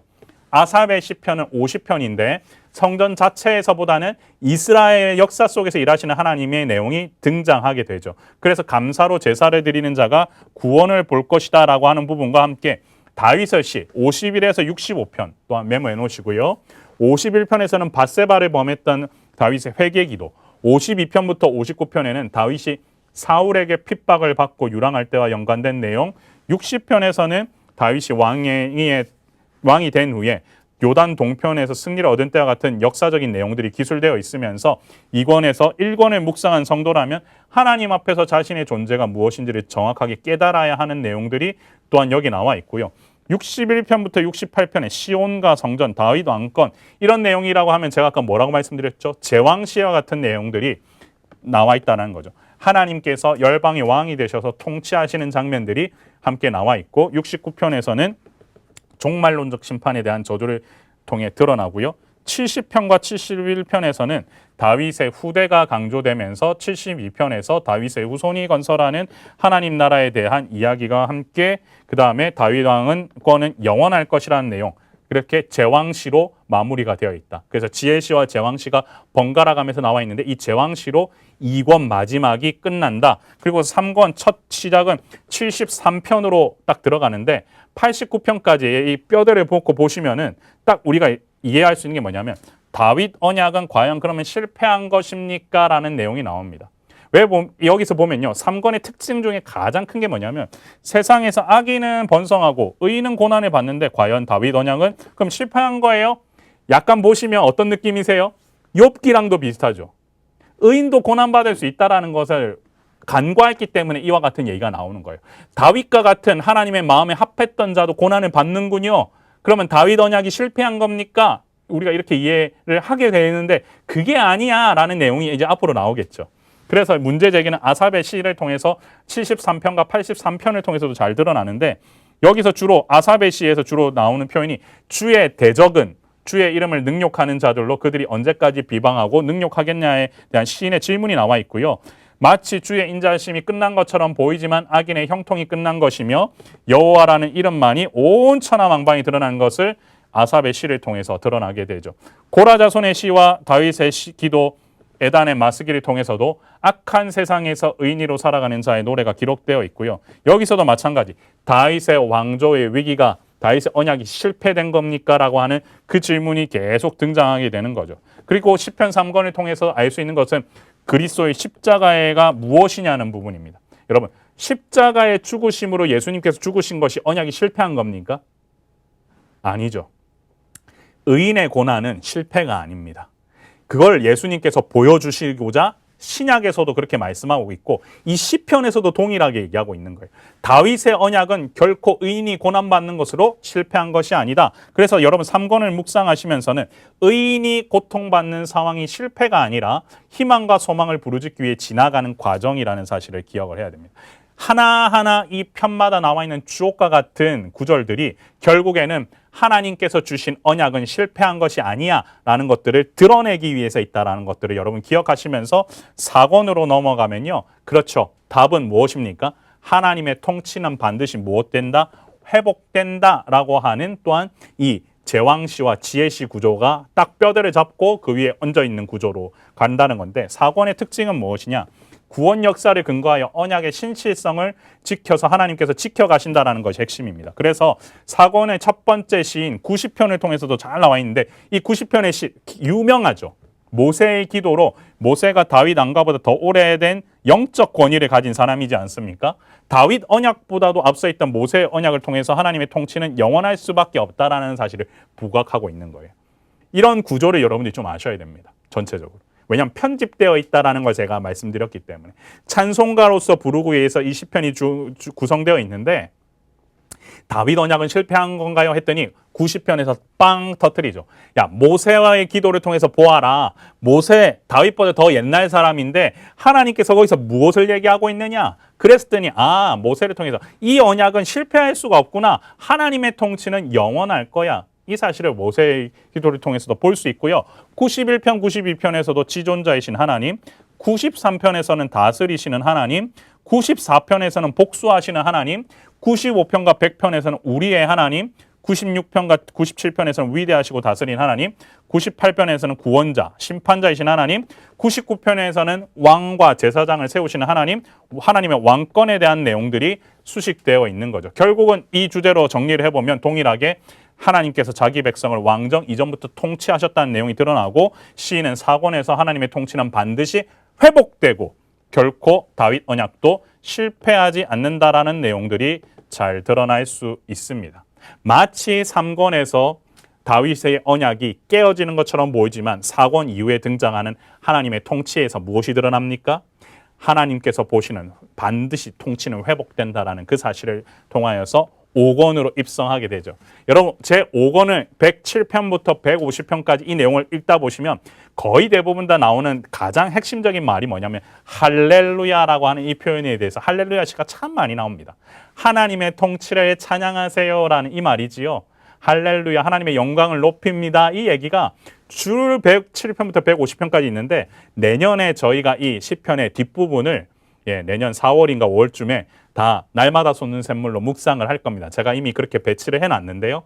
여러분 그때 한번 더 깊숙하게 개인 묵상하시면서 보시면 다윗의 언약은 실패하지 않았고 여호와께서 오시는구나. 우리는 찬양할 수밖에 없구나라는 사실을 내년 2021년에 마음껏 누리실 수 있게 됩니다. 기대하시면서 보셔도 좋을 것 같은데요.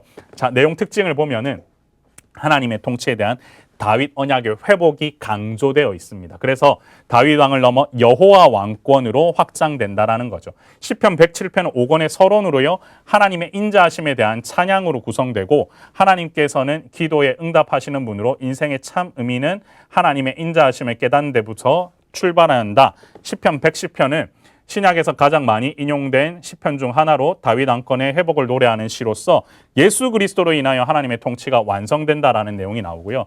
제5권 마지막에 121편에서 133편에는 유명하죠. 성전에 올라가는 노래, 순례자들을 위한 노래, 성전에서 예배드리기 위한 노래가 준비되는데 요거 하나 메모해 놓으실까요?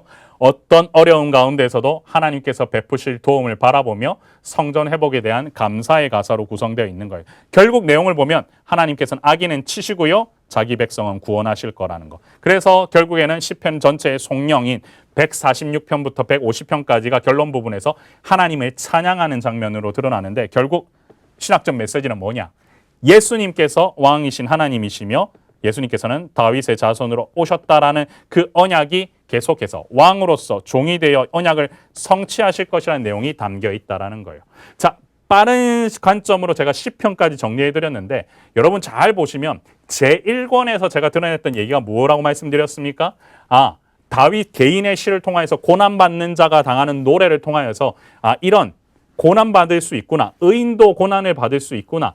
하나님의 마음에 맞는 사람도 고난을 받을 수 있구나 하는 내용이 드러나고요. 2권을 통해서 또한 그것들이 확장되고 역사 속에서 일하시는 하나님. 그런데 3권에서 정점을 찍죠. 다윗 언약 실패한 겁니까? 아니, 그렇지 않아. 하나님의 통치는 4권을 통해서 반드시 뭐 한다고요? 회복되고 5권을 통해서는 할렐루야 여호와의 통치를 함께 노래하자라고 시편 전체가 1, 2, 3, 4, 5권이 그렇게 구성이 되어 있다는 거를 어느 정도는 좀 인지하신 상태에서 개별 시편을 읽으시면 훨씬 더 도움이 되리라고 저는 확신합니다. 저희 국제제자훈련원에서 뭘 준비하고 있냐면 이 시편에 관련된 소위 말하는 필사 노트를 저희가 전체를 준비하고 있습니다. 시니어 시편을 기억하라 이런 제목으로 여러분들에게 필사 노트를 드릴 건데 거기에 제가 오늘 강의했던 내용들에 대한 서론 부분들을 좀 담아 놓았으니까 여러분 여름에 방학 때 한번 시편 필사하시면서 함께 묵상하시면서 전체 성경대학 다 배웠던 것들을 시편으로 정리 한번 해보시면 어떠실까요? 자, 잠깐 쉬었다가 잠언 이후의 강의 이어서 하도록 하겠습니다.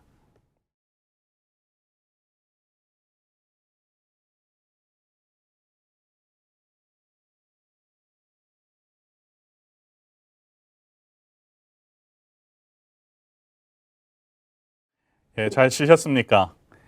욥기랑 시편을 거의 1시간 안에 제가 좀 정리를 했는데요. 여러분 이걸 바탕으로 해서 이제 잠언, 전도, 아가까지 갈 겁니다. 근데 정리해 보니까 어떠세요? 고난받는 자에게도 하나님께서는 분명히 그 사람의 그냥 고난을 주시는 것이 아니라 그를 통해서 하나님의 영광을 드러내기 위해서 이와 같은 고난이 있다라는 사실을 우리가 욥기와 시편을 통해서 잘 알게 되었고, 그 고난 끝에 누가 오신다라는 사실까지도 우리가 볼 수 있습니까? 할렐루야, 하나님의 통치는 회복되고 반드시 다윗의 자손을 통하여서 누가 온다? 예수 그리스도께서 오신다라고 하는 얘기가 오면서 이 잠언을 통하여서는 또 무엇을 알 수 있느냐? 그렇다면은 그 여호와 하나님께서 보내시는 다음 메시아이신 예수 그리스도가 올 때까지 우리는 어떤 식으로 살아야 하느냐? 잠언을 읽으면서 우리는 알아야 되고요. 전도서를 통해서도 또 무엇을 알아야 되느냐? 그렇다면 이 땅을 살아가면서 이 짧은 세상 수만 번 쉬면은 끝나는 이 세상 속에서 우리는 어떻게 살아야 하는 얘기가 나와 있고, 아가서를 통해서는 참 사랑, 하나님께서 베풀어 주신 그 사랑을 느끼면서 살아야 한다는 얘기까지가 이 어떻게 보면 하나의 전체적인 관점에서 여러분들이 머리가 이해되신 상태에서 이 성경을 보셨을 때 확 이렇게 어떻게 보면은 머리가 어떻게 된 정리가 되시는 그런 느낌을 받으실 겁니다. 그러면 잠언 한번 살펴보도록 할게요. 여러분 잠언 하면은 딱 누가 떠오르셔야 되냐면 솔로몬이 떠오르셔야 됩니다. 왜냐하면 1장 1절을 보시면 다윗의 아들 이스라엘 왕 솔로몬의 잠언이라고 하는 이걸로 대표적으로 시작을 하잖아요. 그렇죠? 솔로몬의 잠언이라고 명시가 되어 있고 3번이나 또한 등장하게 된다. 여러분들이 보시면 좋겠고요. 10장 1절에도 나와 있고 25장 1절에도 나와 있습니다. 그래서 솔로몬은 지혜자였다라는 사실을 우리가 알게 되지요. 하나님께서 솔로몬을 통하여서 분명 이 잠언을 짓게 하셨기 때문에 그 잠언은 솔로몬의 지혜가 담겨 있던 부분이라고 보시면 되는데, 그럼 그 지혜가 무엇일까 했을 때 우리가 이미 열왕기상 읽으면서 솔로몬이 듣는 마음을 구했다라는 그거 기억나십니까?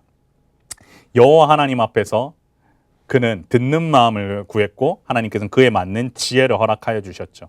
결국 그 간구에 응답하신 답이 무엇이냐면 지혜라면, 우리가 이 잠언을 통해서 우리가 확인할 수 있는 것은 솔로몬이 후대에는 분명히 어려운 일에 처하게 되지만 적어도 하나님께서 말씀하시고자 하는 지혜가 무엇인지를 솔로몬이 적었으니까 여기에 솔로몬이 기록한 이 잠언은 하나님께서 말씀하시고자 하는 그 지혜의 핵심들이 담겨져 있다. 우리가 이렇게 이해를 하시고 넘어가시면 되겠죠. 3,000가지의 잠언과 1,500편의 노래를 지을 만큼 솔로몬은 어떻게 보면 하나님 앞에서 특별하게 은총받은 자였습니다. 여러분 생각을 해보십시오. 여러분 3,000편이 넘는 잠언을 여러분 보고 쓰라고 해보십시오. 그리고 1,500편이나 되는 노래를 작곡 한번 해보라고 여러분들에게 미션이 떨어졌다면 여러분 어떠시겠습니까? 한 편 하나 짓기도 쉽지 않아서 우리가 힘들어 하는데 솔로몬은 한 평생 동안 하나님께서 이와 같은 지혜를 주셨다라는 거죠. 오죽했으면 먼 이방 나라 사람들까지 와서 그 지혜를 듣고 싶어 했는지는 우리가 앞서 열왕기상을 통해서 잘 보았습니다. 그 외에도 아굴의 잠언, 르무엘의 잠언이 있다라는 사실들은 잘 아실 겁니다. 자, 언제 보면 솔로몬의 잠언이니까 결국 주전 한 931년 이전에 1장부터 24장은 기록되어 있고 25장에서 29장까지는 히스기야에 의해 230년 후에 수집되었다. 그래서 히스기야는 주전 715년에서 686년까지의 통치 시대, 하나님의 말씀으로 자신들의 신하에게 영적인 유익을 끼치기 위하여서 때문에 이와 같은 것들이 수집되었던 것으로 알 수가 있게 되죠. 장소는 당연히 이스라엘이 될 겁니다. 자, 그렇다면 무엇을, 주제가 무엇이냐? 잠언의 주제 하면 딱 기억을 하셔야 됩니다. 지혜라는 것을 기억을 하셔야 될 겁니다. 우리가 지혜 하면은 떠오르는 히브리어 단어가 무엇입니까? 호크마라고 하죠. 여러분 많이 들어보셔서 알겠죠. 그 지혜가 무엇이냐 했을 때 바로 여호와를 경외하는 것이 지혜, 지식의 근본이다. 이게 핵심이에요. 그래서 여호와 경외 사상이 가장 많이 담겨 있는 곳이 바로 이 잠언입니다. 그래서 여러분들 하나 메모를, 여호와 경외 반드시 써놓으시고요. 여호와 경외 사상이 여기에 가장 많이 나와 있다. 그래서 여호와를 경외하는 것과 지혜는 상호적인 관계를 맺고 있는 것이고, 여호와를 경외하는 것이 지혜의 근본이고, 그리고 어떤 여인이 현숙한 여인이냐 했을 때 31장에 나오는 그 여인도 여호와를 경외하는 것이 바로 현숙한 여인이다. 그 현숙한 여인의 대표가 누구였느냐 했을 때 제가 앞서 왜 기억나십니까? 룻기가 히브리 성경에는 어디 붙어 있다고 잠언 뒤에 붙어 있다라는 거 그때 말씀드렸던 거 기억나시나요? 바로 룻과 같은 이가 현숙한 여인이고 여호와를 잘 경외했다. 모함 여인이긴 했지만 그는 여호와를 경외한 여인이었다. 이렇게 성경이 또한 흘러가게 된다라는 거 여러분 잘 기억을 하시면 좋겠습니다. 결국 지혜는 문자 그대로 살아있는 기술이다라고 보시면 되겠는데요. 지혜는 하나님을 경외하기 위하여서 우리에게 하나님께서 주신 어떻게 보면은 너무나 소중한 것이기 때문에 여러분 잊지 아니하고 이 기술을 가지고 우리 하나님을 섬기는 데 나아갔으면 좋겠습니다. 잠언에 나타난 예수 그리스도, 잠언의 주제인 지혜는 사실 예수 그리스도 안에서 성육된다. 사실은 그렇기 때문에 이 지혜가 누구냐 했을 때 예수 그리스도다라고 좀 점프해서 말을 하기도 합니다. 그럼 이렇게 좀 연결이 되겠죠. 여호와를 경외하는 것이 지혜의 근본이고 이 지혜의 근본, 지식의 근본, 이 지혜가 가리키는 것이 누구시냐? 예수 그리스도시다. 그러면 우리는 예수 그리스도를 쫓아가는 제자니까 이 예수 그리스도를 쫓아가는 것이 결국은 또한 여호와를 경외하는 것이고 또한 그게 지식의 근본이다. 이렇게 우리가 한번 고민해 보면 더 좋을 것 같습니다. 핵심 구절은 1장 7절 여호와를 경외하는 것이 지식의 근본이오늘 이 부분과 너는 마음을 다하여 여호와를 신뢰하고 내 명철을 의지하지 말라. 오직 누구만 의지하라? 여호와 하나님만을 의지하라는 내용이 잠언의 가장 중요한 구절이라는 거 여러분 기억하시면 좋겠고요. 잠언은 그래서 히브리식, 간단한 우화, 예리한 질문, 대구법과 같은 다양한 문학 형식으로 사용되는데 여러분 여기 잠언이 10장, 15장에는 19절을 제외하고는 반인이 대구법, 서로 짝을 이룬 서로 반대되는 원리들이 병행되는 형식으로 되어 있고요. 잠언 16장에서 22장 16절까지는 동의 대구법이라 해서 짝을 이루는 서로 같거나 비슷한 원리에 대해서 이건 매칭이 된다라는 겁니다. 그런데 여기서 하나 좀 짚고 넘어가셔야 될 게 뭐냐면 이 10장 이후에서 31장까지 그러니까 잠언은 크게 어떻게 나눌 수 있냐면 1장부터 9장 그다음에 10장에서 31장인데 이 10장에서 15장 사이는 뭐라고요? 반의대구법. 16장에서 26장까지는 동의대구법인데 이 전체가 이렇게 왜 그렇게 이루어져 있냐면 1장부터 9장은 뭐냐면 잠언의 총론격으로 보시면 됩니다. 솔로몬이 말하고자 하는 잠언, 여호와를 경외하는 것이 지혜의 근본이고 지식의 근본인데 너희가 누구한테 미혹돼서는 안 되느냐? 음녀한테는 미혹되어서는 안 된다라는 내용이 여기에 핵심이고요. 그 음녀한테 미혹되지 않기 위해서는 여호와를 경외해야 되고 10장 이후에는 소위 뭐가 나와 있냐면 개별 잠언이라고 해서 한 구절 한 구절이 다 하나님의 지혜가 담겨져 있는 하나님 지혜가 담겨져 있는 구절들로 구성되어 있습니다. 개별 잠언이라고 하거든요. 개별 잠언. 그렇기 때문에 사실은 여기가 연결이 잘 된다기보다 하나하나 한 구절씩 10장 이후에는 그렇게 구성이 되어 있어요. 그래서 날마다 솟는 샘물에서 또 힘든 게 뭐냐면 이 잠언의 10장 이후를 귀납적으로 전체를 묵상하는 것이 쉽지는 않습니다. 구절 한 구절 한 구절 한 구절이 다 다른 의미를 갖고 있는 경우가 많기 때문에 우리가 본문을 갖다가 귀납적으로 묵상하려면 단락 나누기를 하고 같이 여기에 묶어져 있는 핵심이 무엇이고 이렇게 보잖아요. 그러다 보니까 이 10장 이후를 또한 귀납적으로 보는 것이 쉽지 않은데 그런 부분에 있어서 여러분들 또 이해를 하시고 또한 성경을 함께 보시면 훨씬 더 성경이 재미있고 살아있게 느껴질 겁니다. 잠언은요. 인생에 대한 실제적인 이해를 제공을 하죠. 그래서 구약에서 가장 실제적인 책이고 매일 생활에서 부딪히는 삶의 여러 가지 측면들이 삶의 기술들을 가르쳐 주는데 지혜를 가르쳐 준다는 얘기를 하는 거고요. 마치 지침서와도 같다. 어떻게 살아야 하느냐? 이 땅을 살아가는 데 있어서 어떻게 살아야 하느냐? 그 지침서죠. 그래서 어렸을 때 왜 어머니들이 이렇게 많이 하시잖아요. 잠언 한 장씩 읽고 자면은 지혜로운 사람이 될 거야. 그런데 그 말에는 이런 말이 좀 많이 담겨져 있죠. 잠언 한 장씩 읽고 묵상하면서 공부하면은 공부 잘해질 거야. 이런 얘기들을 사실은 마음속에 담고 하시는 건데 사실은 공부 잘해지는 거랑 전혀 상관이 없고 여호와 하나님을 경외하는 것이 네 삶의 목표가 되어야 돼. 그렇기 때문에 아이들로 하여금 잠언을 묵상하게 하고 읽게 하고 필사도 하게 하고 하는 이유가 뭐냐면 여호와를 경외하는 것이 지식의 근본이니까. 여러분의 삶에 지혜의 근본이시고 지식의 근본이신 여호와 하나님을 경외하는 것이 이 잠언을 또한 우리가 함께 읽으면서 그 마음이 충만해지시기를 소원합니다. 자, 계속해서 보시면요. 잠언처럼 살아가기로 선택한 사람들은 결국 성공, 안전 그 이상의 것을 얻게 될 것이라고 되어 있는데 사실은 성공과 안전을 얻게 되는 것이 아니라 여호와 하나님을 경외하는 법을 알게 된다라고 여러분들이 이해를 하시면 좋을 것 같습니다. 그래서 잠언은 단순한 지식을 쌓는 강의실에서가 아니라 일상생활에서 필요한 교육과도 같다. 이 책은 유복한 가정에서 자라나면서 들을 수 있는 충고이며 세상에서 성공적으로 살아갈 수 있는 실제적인 방법에 대한 관한 친근감 있는 충고이다. 그래서 구조 한번 살펴보시면요. 제가 앞서 말씀드렸지만 1장부터 9장까지는 전체를 위한 서론, 총론격이다. 여호와를 경외하는 삶을 살아야 한다라고 얘기 나와 있다면요. 여호와를 경외하는 지혜의 중요성에 관련된 부분이 나오고요. 여호와를 경외함이라는 신앙의 렌즈로서 이 렌즈를 잘 장착하신 후에 어떻게 해야 돼요? 10장부터 31장이라고 하는 이 개별 잠언들을 한 줄의 격언짜리들을 갖다가 잘 보아야 되는데 이게 문맥적으로는 이렇게 나오지 않기 때문에 그 개별 잠언 한 구절 한 구절에 담긴 의미들을 낮게 이렇게 하나씩 개별적으로 보시는 것이 필요하다. 그러면서 잠언을 우리 한번 내용을 살펴보도록 하겠습니다. 자, 잠언의 목적 말씀드렸죠. 여호와를 경외하는 것이 무엇이다고요? 지식의 근본입니다. 그래서 미련한 자는 지혜와 훈계를 멸시하는데 여기서 말하는 미련한 자가 누굴까요? 여호와 하나님을 경외하지 않는 사람. 이것이 바로 미련한 자죠. 그렇기 때문에 성경 말씀을 읽는 것을 즐거워하지 않습니다. 지혜와 훈계를 멀시하기 때문에 그런 거죠. 그래서 잠언은 1장 2절부터 4절은 1장 9절부터 1장에서 9장을 읽어야 할 목적을 알려주고요.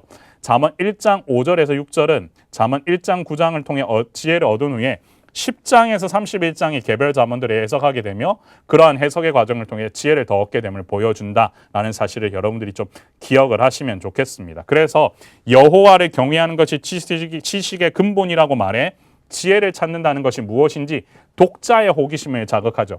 여호와 경외함은 잠언 9장 10절의 이해로 그 분명한 의미를 드러내게 될 것이며 그 중간의 모든 본문들은 여호와를 경외하는 것이 지식의 근본이다라는 의미를 찾아내는 중간 과정이다. 그래서 1장 7절, 9장 10절 여기는 반드시 밑줄을 그어 두십시오. 이 양 사이드에 있는 이 구조가 뼈대를 이룬다라는 사실을 여러분들이 좀 이해하시면 좋겠습니다. 자, 그러면요. 자, 보시겠습니다. 자, 젊은이에게 주는 잠언이라고 되어 있죠. 내 아들아라부터 해서 15가지를 권면합니다.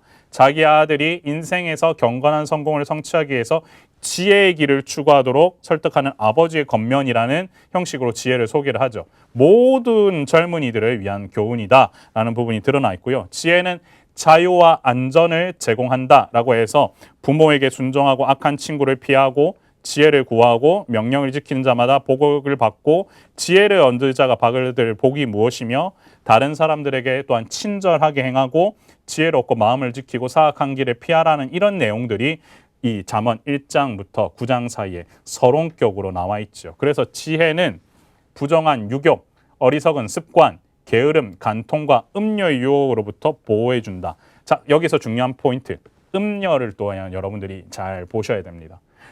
지혜라고 하는 것이 사실은 히브리어 전미사로 이거 보면은 여성 명사예요. 그러니까 지혜라고 하는 후크마 자체가 이 여성 명사를 띠는데 음녀가 또한 유혹을 한다 그러잖아요. 이 음녀 사람을 갖다가 지혜로운 여인이 될 거냐 아니면 네가 음녀의 유혹에 빠질 거냐 이것이 이제 잠언 소위 말해서 청론에서 가장 두드러진 부분이거든요. 그러면 우리가 잠언을 읽을 때 이 음녀 부분이 나오면 이것들은 무엇을 해야 됩니까? 경계를 해야겠죠. 보시면 5장부터 나오는데 간음하지 말고 배우자에 충실하고 보증을 서지 말고 게으르지 말고 불량하고 악한 자는 망하고 하나님 미워하시는 7가지 그리고 간통하지 말라 이 얘기가 전부 다 뭐냐면 음녀의 유혹으로부터 당신을 지켜라 라는 내용입니다. 그리고 나서 어리석음보다 지혜를 선호하라라는 내용이 나와 있는데 결국은 이 어리석은 자란 정신적으로 모자란 자가 아니고요.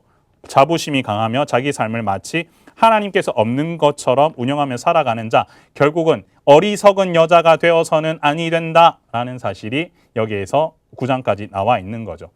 1장부터 3장의 주해를 통해 2가지로 주장할 수 있는데요. 첫째는 1장부터 3장은 4장부터 9장에 나오는 모든 주제들의 요약입니다.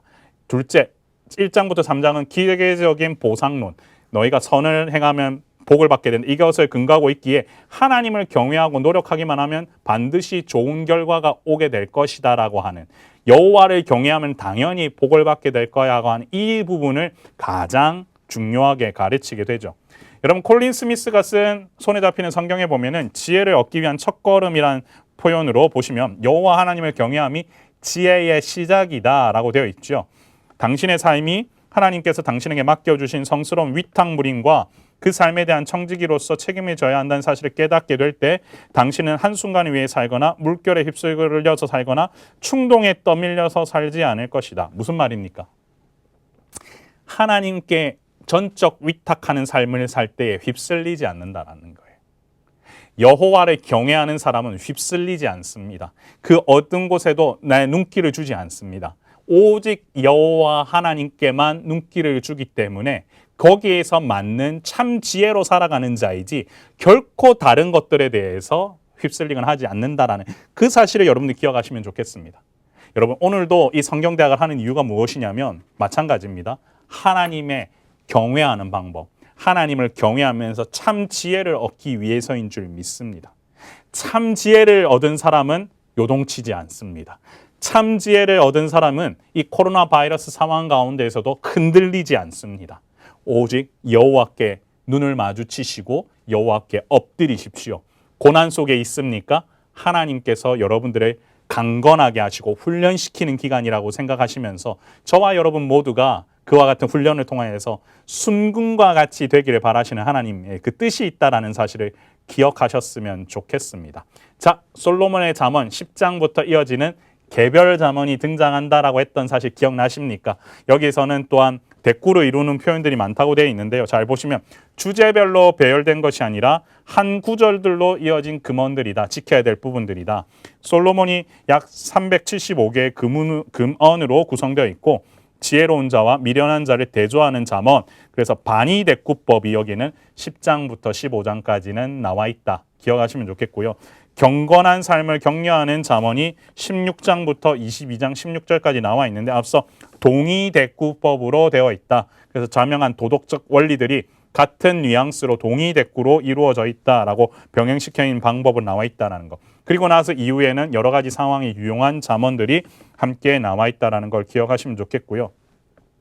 히스기야의 신하들이 편집한 솔로몬의 잠언이다. 결국은 히스기야가 솔로몬의 잠언, 신하들이 솔로몬의 잠언들을 잘 편집하여서 그들에게 또한 메시지를 왕에게 또한 보여주고 그 다음에 그것들을 읽는 모든 사람들에게 어떻게 보면 들려주기 위해서 그런 건데요. 결국은 다른 사람들의 관계에 대한 내용들이 이렇게 쭉 나와 있어요. 왕, 이웃, 원수, 자신, 그리고 미련한 자, 게으른 자, 한담하는 자, 이 행위에 대해서 과연 어떻게 살아야 하느냐에 대한 잠언이 나와 있고, 아굴의 잠언은 잠언의 형식 가운데서 주제별로 서너 가지씩 모아둔 금언의 모음의 형식이고요. 마지막에 르무엘 왕의 잠언은 지도자들을 위한 지혜가 담겨져 있습니다. 그래서 현숙한 여인이 나와 있는데 여기 보시면 22구절로 된 알파벳 잠언으로 구성되어 있는데요. 여성에 대한 매우 높고 고결한 관점을 보여준다는 점에서 고대 문서들 중에서도 매우 독특하다. 훌륭한 여인, 훌륭한 아내, 훌륭한 어머니, 훌륭한 이웃에 대한 얘기가 나와 있는데 결국 이 훌륭한 여인은 어떤 여인이냐? 현숙한 여인은 어떤 여인이냐? 여호와 하나님을 경외하는 자가 현숙한 여인이다 라고 나와 있죠. 잠언을 한번 정리해 볼까요? 1장부터 9장까지 제가 뭐 나와 있다고 말씀드렸습니까? 여호와를 경외하는 것이 지혜와 지식의 근본인데 누구에게 꾀해서는 안 된다? 음녀에게 꾀해서는 안 된다라고 하는 내용이 1장부터 9장까지 이 렌즈를 가지고 10장부터 31장까지를 바라보는 겁니다. 그랬을 때 10장부터 15장까지 나와 있는 내용들을 통하여서 그리고 16장부터 22장까지 나와 있는 내용을 통하여서 우리가 소위 말하는 금언들, 지켜야 될 것들에 대한 개별 잠언 하나씩 나오고요. 그 이후에 히스기야의 신하들이 또한 편집한 금언들이 나오는데 주로 어떤 내용이었죠? 관계에 대한 내용들이 나오고요. 그리고 나서 우리가 앞서 보았던 이 왕들의 예언들, 아굴, 그 다음에 르무엘 왕의 잠언을 통해서 알 수 있는 바가 무엇이죠? 과연 어떤 자로서 살아가야 되느냐라는 결말을 맺어준다고 보아야 되는데 여러분들 이거 잘 보시면 솔로몬이 어떤 사람이었습니까? 후대에 분명히 어려움을 겪긴 했지만 그는 여호와 하나님의 지혜를 구했던 자입니다. 그 지혜를 구했던 자가 자신이 구했던 지혜를 제대로 지행하지 못했기 때문에 본인이 패망했던 사실을 너무나 잘 알았을 거예요. 하지만 이것을 잠언을 기록했던 순간만큼은 그 사실에 대해서 하나님께 받은 잠언을 통하여서 그대로 기술을 했을 겁니다. 그런데 이 잠언과 함께 어떻게 보면 양대 산맥, 솔로몬의 어떻게 보면 가장 또한 철학이 담겨 있는 것이 바로 뭐냐면 이 전도서입니다. 제가 전도서를 너무나 좋아하는데요. 이유는 뭐냐면 이 전도서가 가지고 있는 메시지 자체가 살아있는 사람들에 대한 소위 말하는 방향성을 잡아주기 때문입니다. 많은 분들이 전도서를 좀 오해하시는 게 삶이 헛되기 때문에 이 삶에 대해서 그냥 헛된 삶, 그냥 내버려둬도 된다라고 생각하면서 이해하시는 분들이 계시는데요. 그건 완전 천만의 말씀입니다. 여러분, 전도서를 가장 잘 이해하는 방법이 뭔지 아십니까? 전도서를 이해할 때 가장 중요한 것은 이 헛되다라고 하는 뜻이 무엇인지를 바로 아는 겁니다.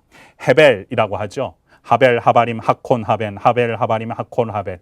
무슨 말이냐면 헛되고 헛되니 모든 것이 헛되도다라고 하는 이 표현 자체가 사실 이 헛되다라는 원래 뜻의 의미 가운데 무엇이 있냐면 이 헤벨이라는 뜻에 숨 한 번 쉬는 것 같이 이런 표현이 담겨 있습니다. 그게 무슨 말이냐? 숨결이라고 하는데 이 헤벨이라고 하는 것을 숨 한 번 쉬는 것과 같거든요. 이 원래 의미 가운데.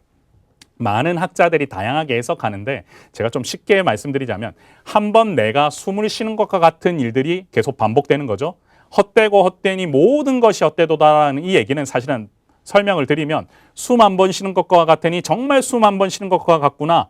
짧고 짧은 인생인데 정말 짧구나 이런 얘기를 하는 겁니다. 그러면 짧고 짧은 인생을 살아가는 데 있어서 우리가 그러면 어떻게 살아야 하느냐 했을 때 너는 청년의 때에 곧 공고한 날이 이르기 전 아무 해가 없을 때가 아무 낙이 없을 때가 해가 가깝기 전에 너의 창조주를 기억하라. 이 짧은 인생 가운데에서 가장 해야 될 것이 무엇이냐? 너의 창조주를 기억하는 것이다 라는 것이 전도서의 핵심입니다. 바람을 잡는 것과 같은 인생이야. 숨 한 번 쉬는 것과 같은 인생이야. 그 가운데서 너 무엇 하겠니? 삶을 살 때는 제대로 살아야 돼. 전도서 가운데 이런 표현들이 있어요. 아내와 즐기는 것을 갖다가 계속해서 즐기고 그리고 그 삶 가운데에서 기쁘게 살고 그리고 산 개가 죽은 사자보다 낫다라고 하는 표현도 있어요. 이만큼 전도자는 살아있는 자에 대한 소망함이 있고 그것들이 얼마나 소중하다는 것을 정확하게 보여줍니다. 예. 죽음에 대한 바른 표현도 정확하게 얘기하고 있죠. 결국 이 살아있는 동안 전도서 9장에서 하나님의 손에 의해서 이끌어서 가는 인생인데 너희 어떻게 살 거냐 했을 때 마지막 장에서 나오고 있는 너는 청년의 때에 곧 공고한 날 이르기 전에 아무 해가 없을 해가 낙이 없을 해가 가깝기 전에 너의 창조주를 기억하는 것이 너의 인생의 전부가 되어야 한다. 그렇기 때문에 전도서는 실은 살아있는 사람들을 위해서 창조주를 기억하라고 하는 솔로몬의 메시지가 들어가 있는 거죠. 코엘렛이라고 하는 이 전도자 솔로몬이 이와 같은 선포를 하게 되는데 한번 PPT를 통해서 한번 살펴보도록 하겠습니다. 자, 전도서라는 명칭을 보면요. 헬라어로는 에클레시아스테스라고 하면서 전도자라고 되어 있는데요. 코엘렛이라고 하는 말은 목사를 뜻하는 것이 아니라 이제 회중을 초집하는 권고하는 사람인데 결국 이 전도자가 누구냐라는 것이 핵심이죠. 저희는 솔로몬이라고 솔로몬이고 그리고 전도자라는 표현도 많이 써요. 왜냐하면 이 전도자가 솔로몬이기 때문에. 근데 이 전도자는 회중을 모아서 소집하거나 말씀을 전하거나 권고하는 사람이다. 이렇게 좀 이해를 하시면 좋겠습니다. 그래서 누가 썼느냐? 솔로몬의 이름이 직접적으로는 나와 있진 않지만 저자는 자신을 뭐라고 표현합니까? 전도서에서 다윗의 아들 예루살렘 왕이라고 칭하고 있지요. 이 표현에 딱 맞는 사람은 누구밖에 없냐면 유일한 다윗의 아들이었던 솔로몬, 이스라엘에서 다스렸던 자, 여기를 예루살렘에서 다스렸던 자, 그렇게 기억을 하시면 좋겠습니다. 그래서 솔로몬은 사실은 가장 정신적, 물질적, 정치적 부유함을 많이 누렸던 사람이잖아요. 누릴 거 다 누려봤던 사람이 얘기하는 거예요. 정말로 이것이 핵심이구나. 여러분들이 잘 이해하셔야 되는 게 솔로몬은 다 누려봤으니까 저런 말 할 수 있어. 이게 아니고 듣는 마음을 구했던 자잖아요. 지혜를 강구했던 자잖아요. 그런 자가 사실은 실패도 경험해보거든요. 근데 정말로 이것이야말로 핵심이야 라고 하는 것이 이 전도서에 들어가 있는 거예요.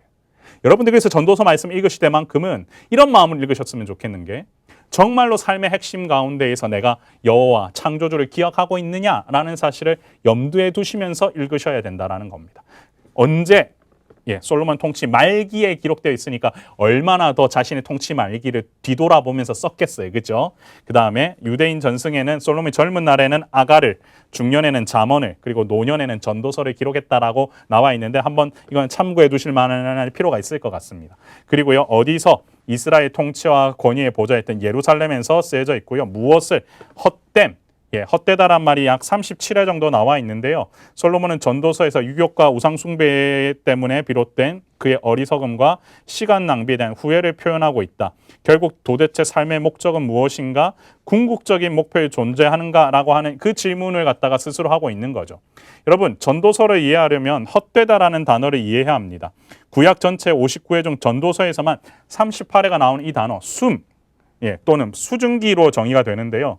이걸 이해하려면 이제 헛되다라고 하는 것을 어떻게 보느냐가 중요하다라는 거죠. 좀 더 정확한 해석을 할 수 있으면 학자들은 헛되다라는 것을 덧없다라고 해석하는 경우도 있고요. 무익한이라고 해석하는 경우도 있어요.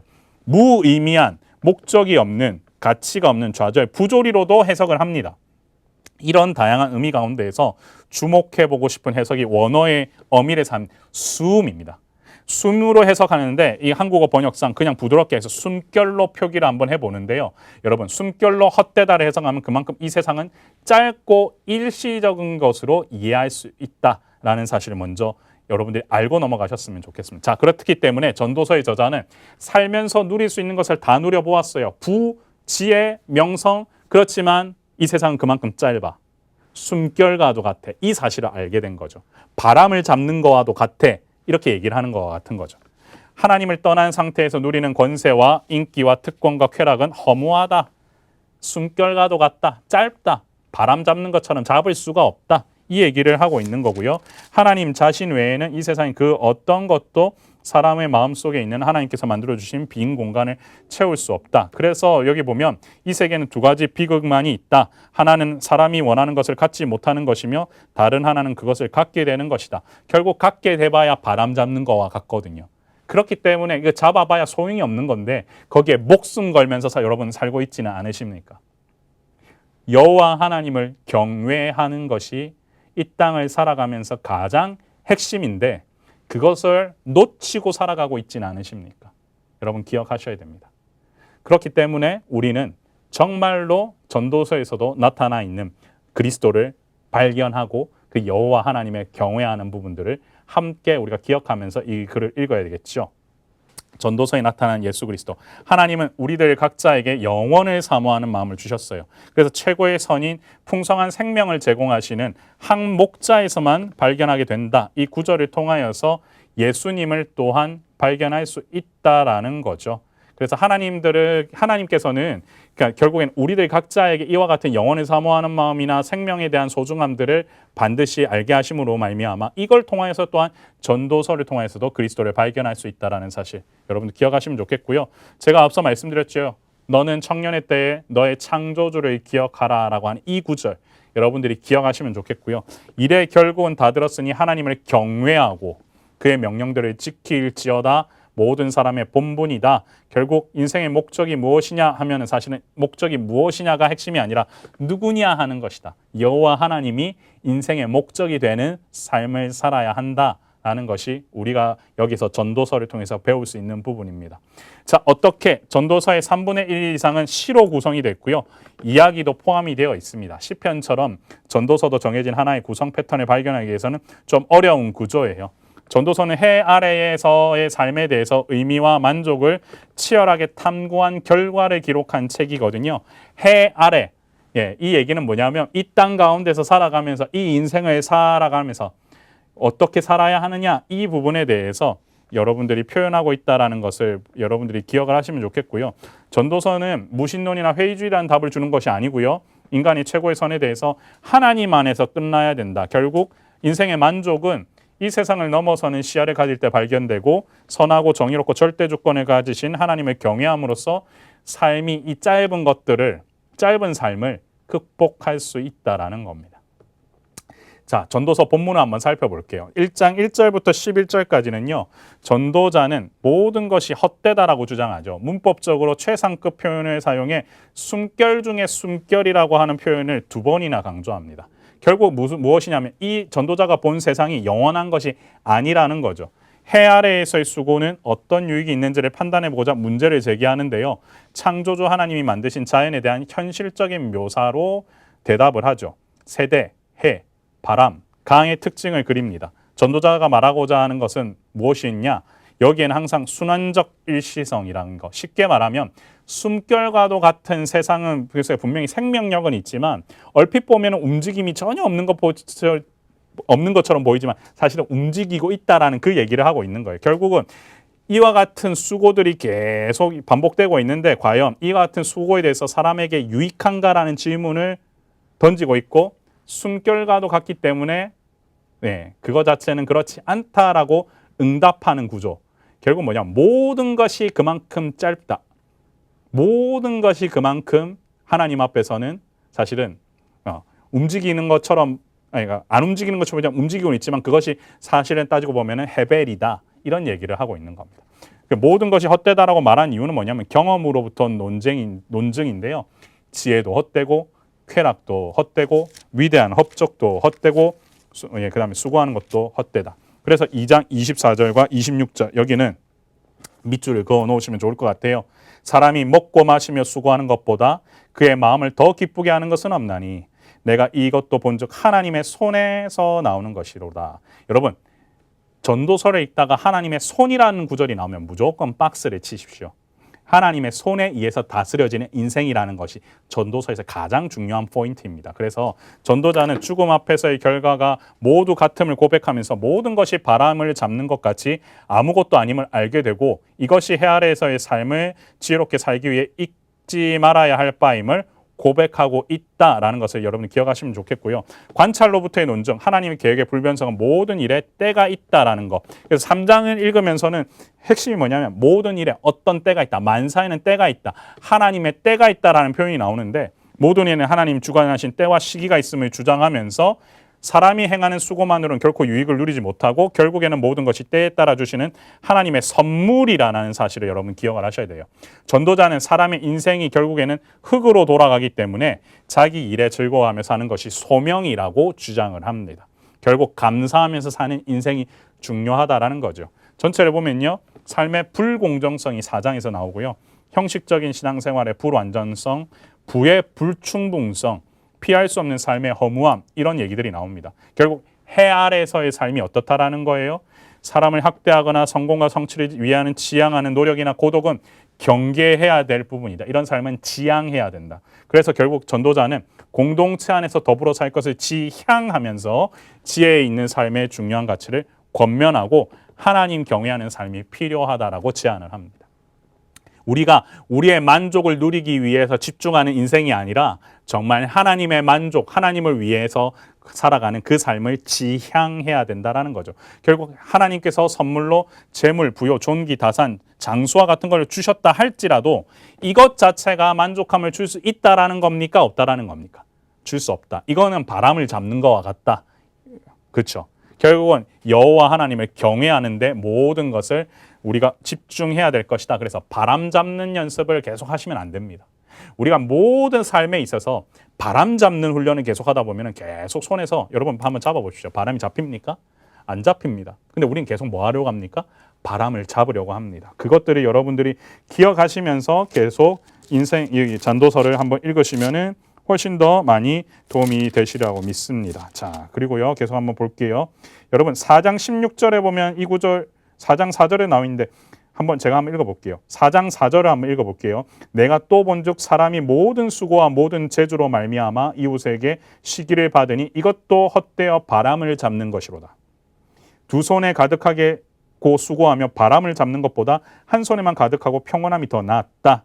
16절 이것도 헛되어 바람을 잡는 것이다. 계속해서 바람 잡는 얘기를 하고 있어요. 바람은 잡을 수 없습니다. 손가락 사이로 다 빠져나갑니다. 여러분 우리가 추구해야 될 것이 바람은 아니라는 걸 여러분은 확실히 아셔야 됩니다. 그랬을 때 헛된 세상을 어떻게 살아야 하느냐 했을 때 7장부터 이렇게 살아야 된다. 지혜자로서 이렇게 살아야 된다 했을 때 먼저 지혜자와 우매자를 대조하는 부분이 나오고요. 지혜롭게 살아야 된다. 권위에 복종하고 하나님께서 하신 일을 다 이해할 수 없지만 그 지혜의 가치를 이해하면서 살아야 된다라는 내용이 나오는데 9장 같은 경우에는 실은 여기 보면 할 수 있을 때 삶을 누리라고 하는 이 표현이 이제 전도서에서는 가장 어떻게 보면은 이런 표현이 있었네라고 여러분들이 못 발견하셨던 부분들이 나와 있는데요. 9장 1절에 보면은 이런 표현이 있습니다.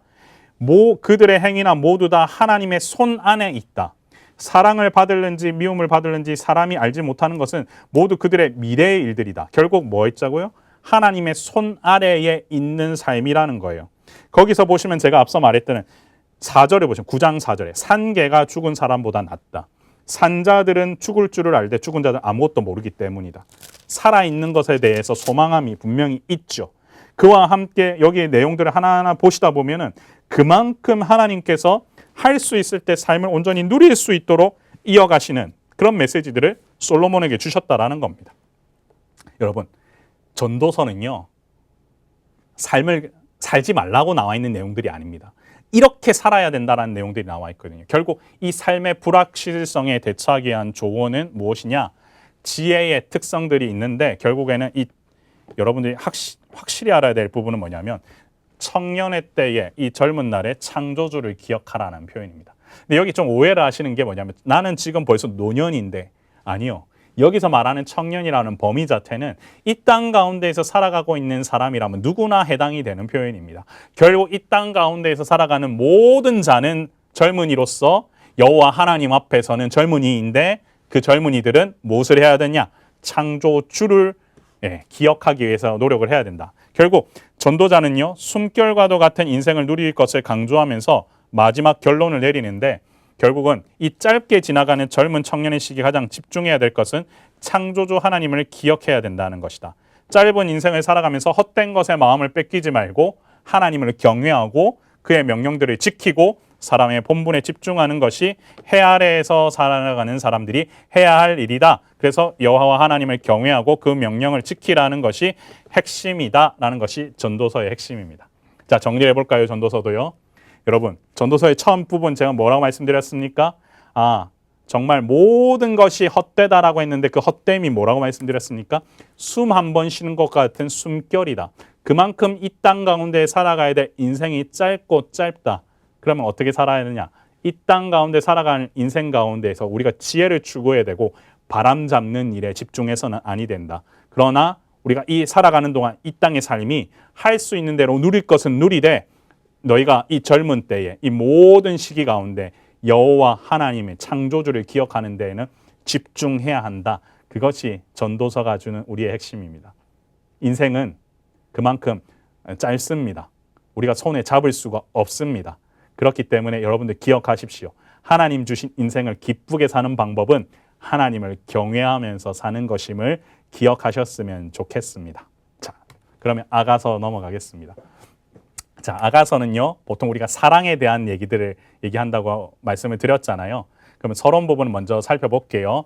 아가서는 솔로몬이 지었어요. 솔로몬이 7번이나 구체적으로 언급하고 있고 1500편의 노래를 지었고 식물과 동물 세계에 대한 해박한 지식이 있었던 그 솔로몬이 지은 노래라고 보시면 됩니다. 언제? 솔로몬의 통치 초기에 지었다라고 보시면 되겠어요. 젊은 날의 솔로몬이 당시 쓴 것인데 이 당시에 이제 60명의 왕비와 또한 80명의 후궁이 있었던 거죠. 그에 대한 여러 가지 얘기들이 또한 이 아가서를 보면서 우리가 알 수 있는데요. 어디서이냐? 이스라엘입니다. 지리적으로 북쪽의 중심 도시인 디르사와 남쪽의 중심 도시인 예루살렘을 둘 다 언급하고 있어요. 그래서 아가서는 북쪽 레바논에서부터 남쪽에 이르기까지 15군데의 지명을 언급하는데 이 지명을 잘 보셔야 됩니다.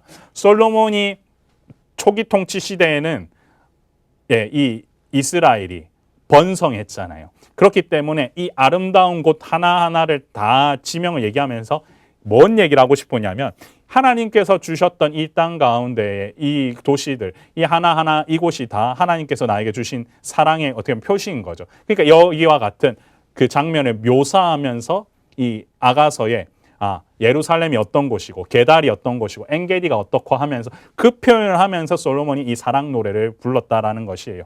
아가서에 등장하는 지명은 한번 살펴보시면 좋겠고요. 무엇을 노래했느냐? 사랑이다.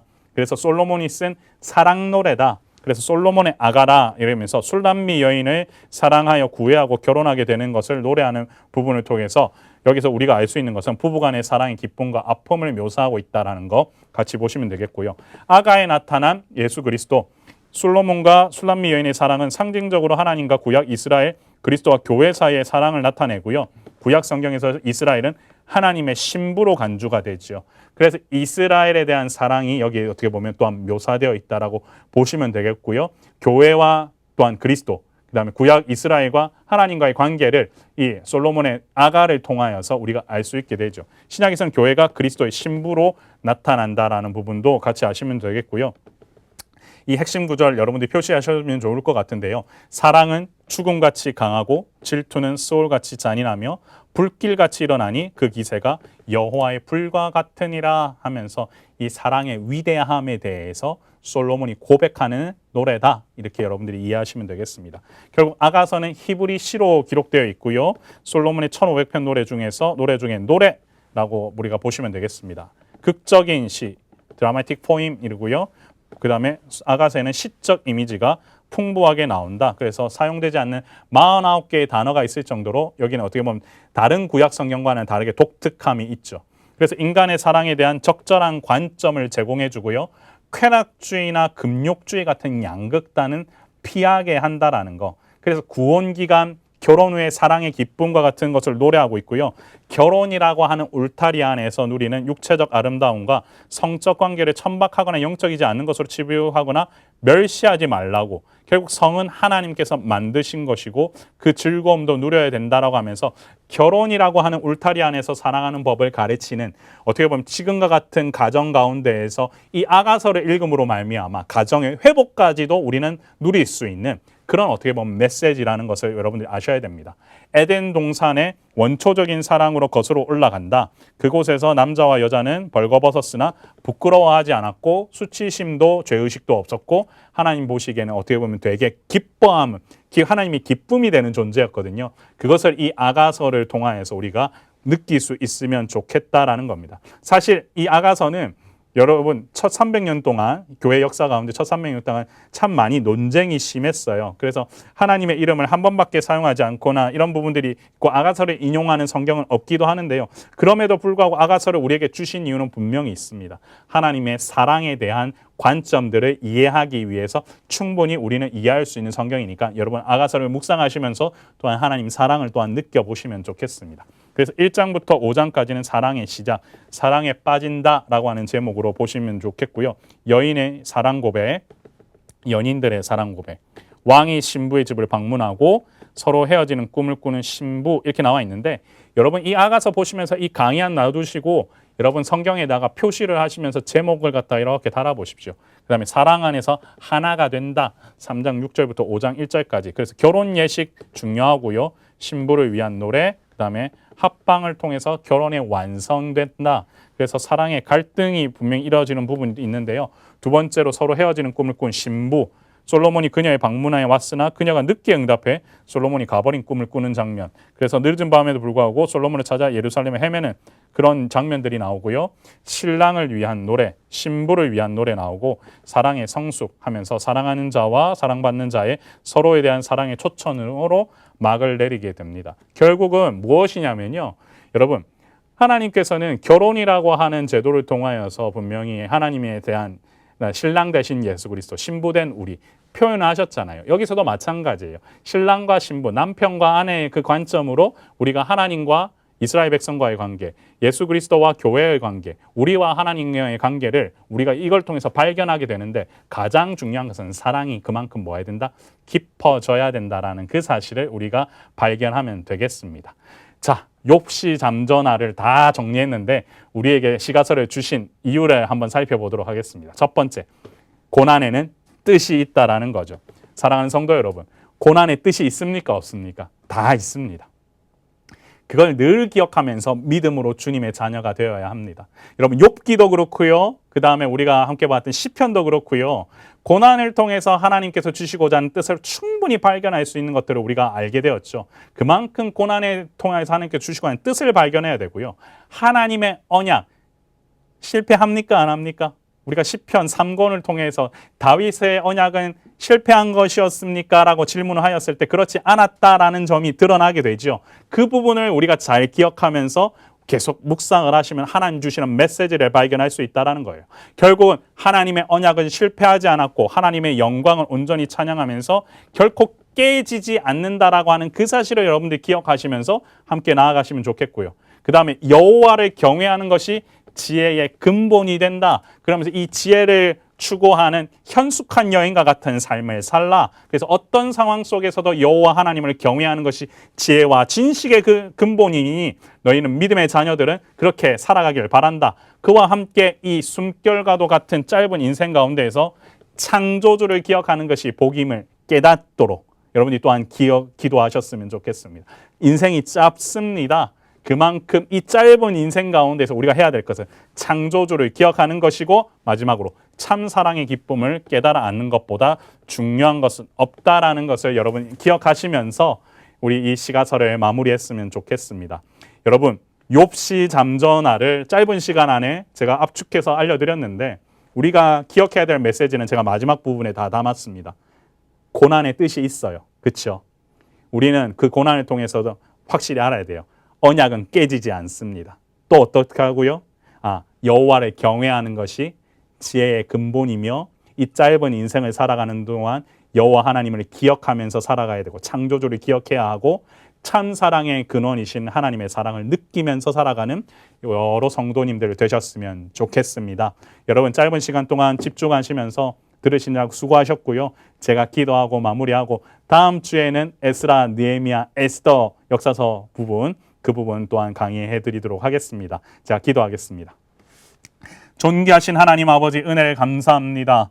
하나님 오늘 이 시간을 통하여서 우리 모든 성도님들 주님 안에서 더욱더 여호와를 경외하는 것이 지혜의 근본이요 이 인생을 살아가는 동안 바람 잡는 것에 추구하는 것이 아니라 인생 가운데 임하신 하나님의 언약은 반드시 성취된다라는 사실을 깨닫고 돌아가는 하루가 될 수 있도록 인도하여 주옵소서.